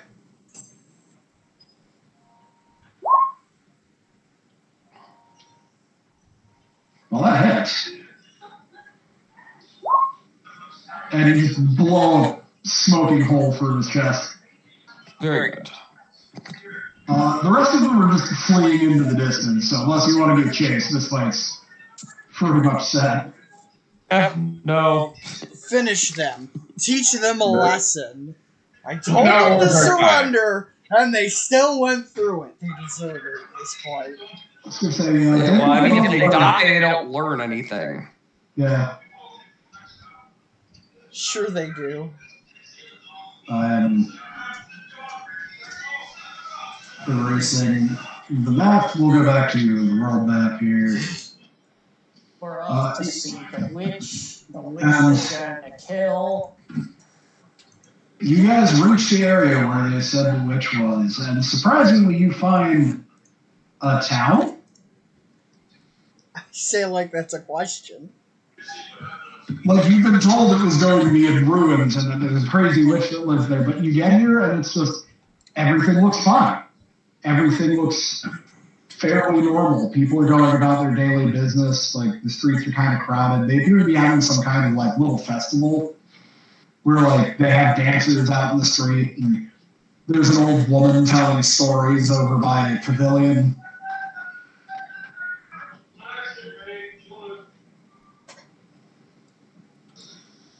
This seems too cheerful. Almost like a trap or an illusion.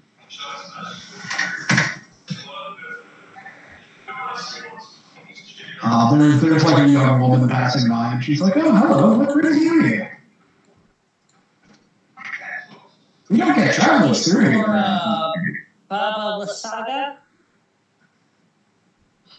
She thinks for a minute, she's like, "Oh, I believe I've heard that name before." Is there a really old woman in this village? Maybe a chieftain or head of the village? Somebody who's been here a very long time. Yes, I do believe there is, we do have an elder. She's the one telling stories, and she points over to the woman under the pavilion. Well, guys, that looks to be as good as any place to start. Sure. Sounds good. The girl kind of smiles, and she's like, "Well, do enjoy your stay in Barres."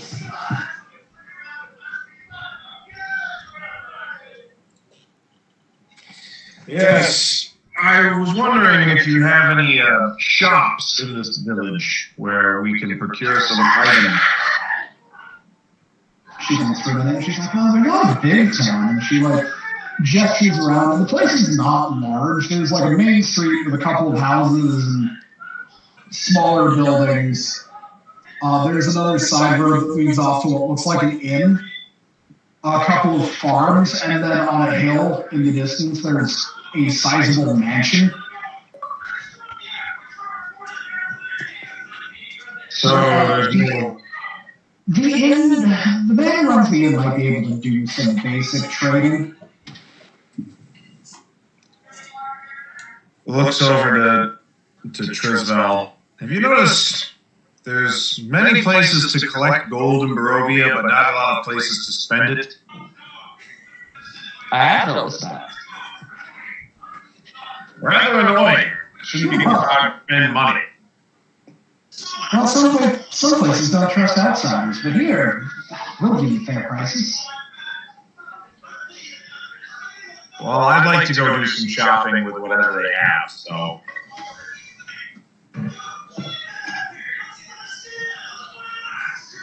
Well, then the inn is where you want to go. Okay, then.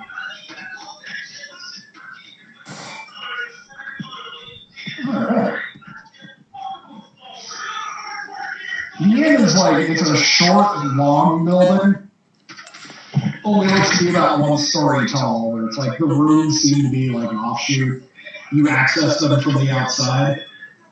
And then there's a common room that you enter into. It's almost like a motel. If you go through the door into the main common room, there's like a small bar, a couple of tables, and the guy sitting behind the bar is like, "Oh, hey, welcome, Travis." And don't see outsiders in Berez very often. Oh, we were informed that the inn here has a simple sort of shop. I mean, yeah, I carry basic trade goods, help the farmers out. Pretty much any kind of provisions you need. I got like rope, lanterns, torches, rations, the usual. The usual fare. Nothing of the fancy items sort. I'm not one for magic. I mean, I found a few trinkets here and there, but they're probably nothing terribly powerful. Yes, I'm looking. A man of my arcane knowledge is looking for a place that sells arcane curiosities. I mean, he's sitting there thinking for a minute.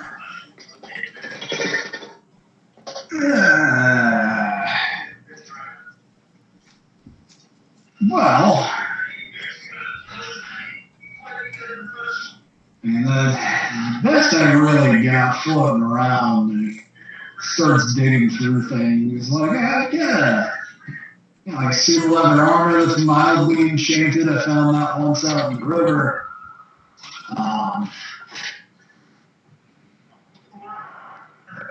What is the suit of armor? Not that I would necessarily wear it. He just holds up like a suit of leather armor that's kind of faded with like age, but still very well put together and held together. It seems to be glowing faintly. He's like, this is just, it'll protect you a little bit better than the average suit of armor. It's like +1 leather armor. It's +1 leather armor. Great. Not exactly where I was looking to invest my coin. Yeah, so like pulls out another thing. It's like I got a broom that lets you fly. Barovia's lousy with witches. That I might actually have a use for. How much for a flying broom? Give me a second to check out the prices.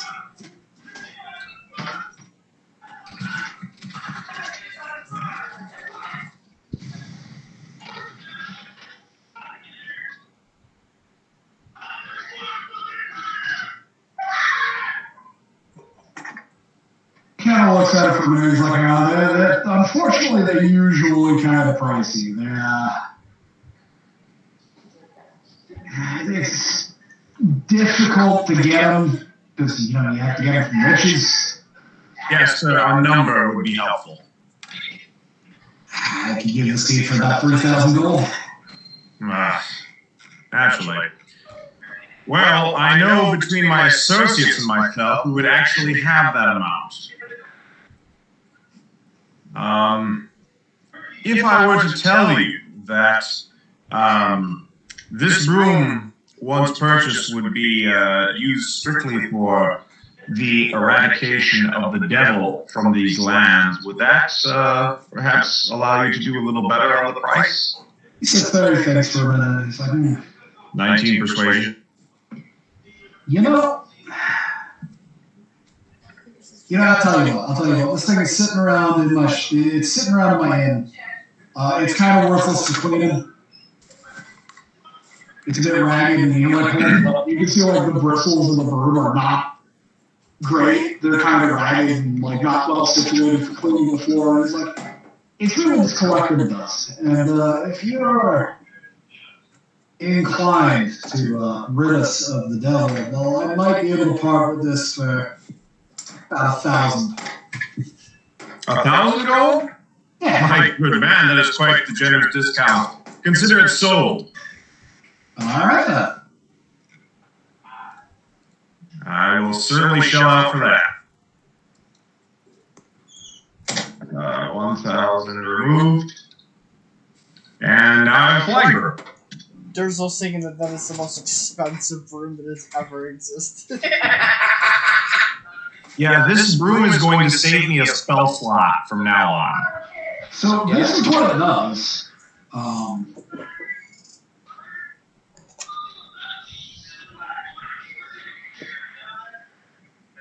Looks good to me.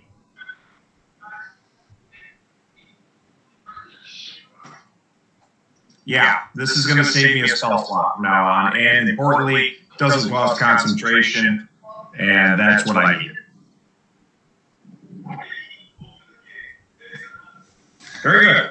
I appreciate this new broom, and I immediately perch upon it, and, well, it's a little gaudy for my taste, but it is rather... It looks like a number of 6 tied together with twine. It is not a very fancy looking item. Yes, it's no Nimbus 3000, but... The guy's like, so, you guys need anything else? Couple of drinks, rooms for the night? We're having a bit of a to-do here in town. Yes, drinks and rooms would be most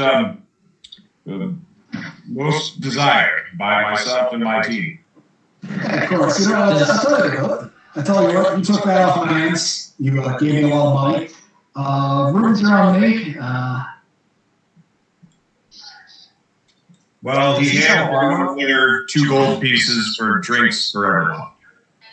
All right, I'll take that. And he starts pouring out glasses of wine. Obviously, it's the thing in Barovia. Yeah. He's like, oh yeah, I got a Pseudo plus 1 leather floating around. But I mean, mundane or regular. I don't really come across armor very much. Nobody in town's really a warrior. I found this floating in the river on a corpse, and he packed full armor. Alright. I mean, I might be able to cobble something together depending on what you're looking for. Don't worry about it. Alright. What exactly is going on in town here? Oh, you're talking about the party? Well, that and supposedly people have been saying that this was just ruins. This seems far more prosperous than ruins. Oh, look, it's Barovia. You gotta live where you can, right? Ain't much to look at, but I know we call it a ruin. What kind of festival or whatever you guys got going on here? Yeah, every now and then. It's the, matriarchs and, I guess, good spirits.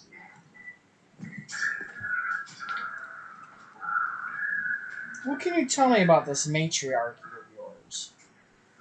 The old lady? Yeah, she runs the place. She's, kind of like a burgomaster, but we're not a big enough town to really get one of those. She's the oldest lady in town. She's kind of like everyone's grandma.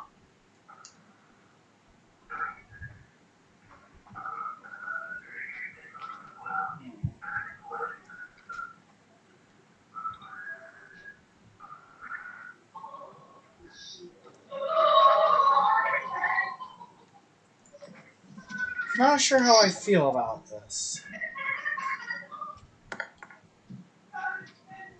Well, like I said, we got rooms for the night.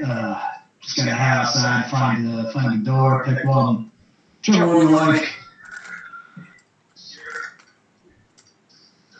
We may not want to let our guard down too much here.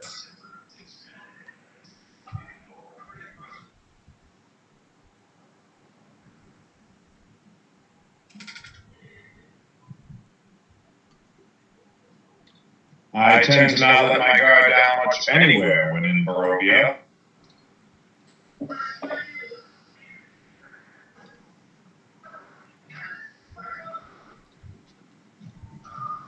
Let's see what happens. Rooms are ready when you need them. Feel free to enjoy the festivities. They'll probably be going on for a while. Couple of days. Are you guys going to be making a giant sun pinata and lighting it on fire? No, that's crazy talk. Yes, well, you'd be surprised at what we've seen so far. It's just dancing, storytelling, drinking.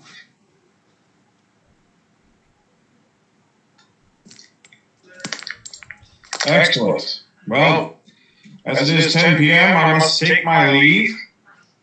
Fair enough. I was going to say we can wrap up here for the night with you guys staying in the inn if you like. And I'm glad I have the brew. Thank you. I appreciate the brew. I think we all level. Yes, we all get a level. Oh, certain of us get a level. Most of us get a level.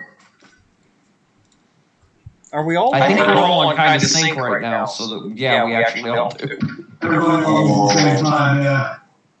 Oh, here's the thing. It's not a wise idea to. Well, we're going to 10, so it's not really a wise idea to go to 11.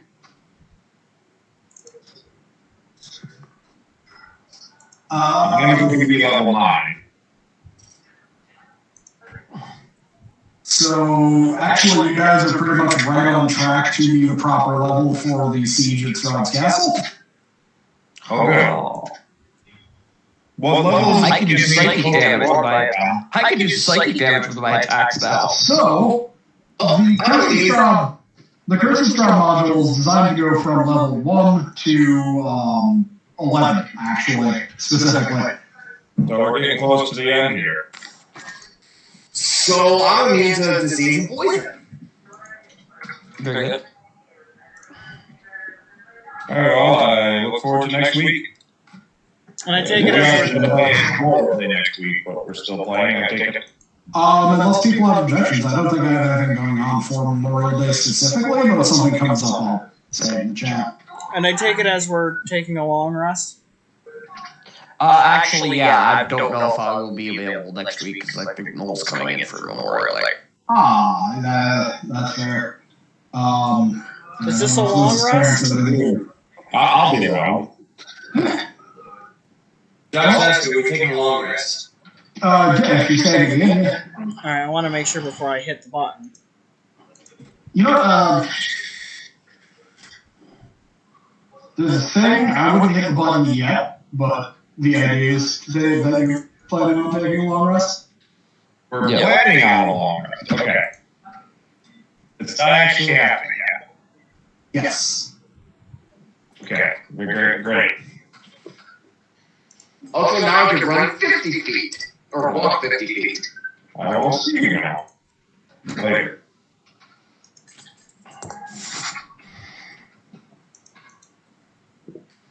Bye. There you go. Yeah, take care. Bye.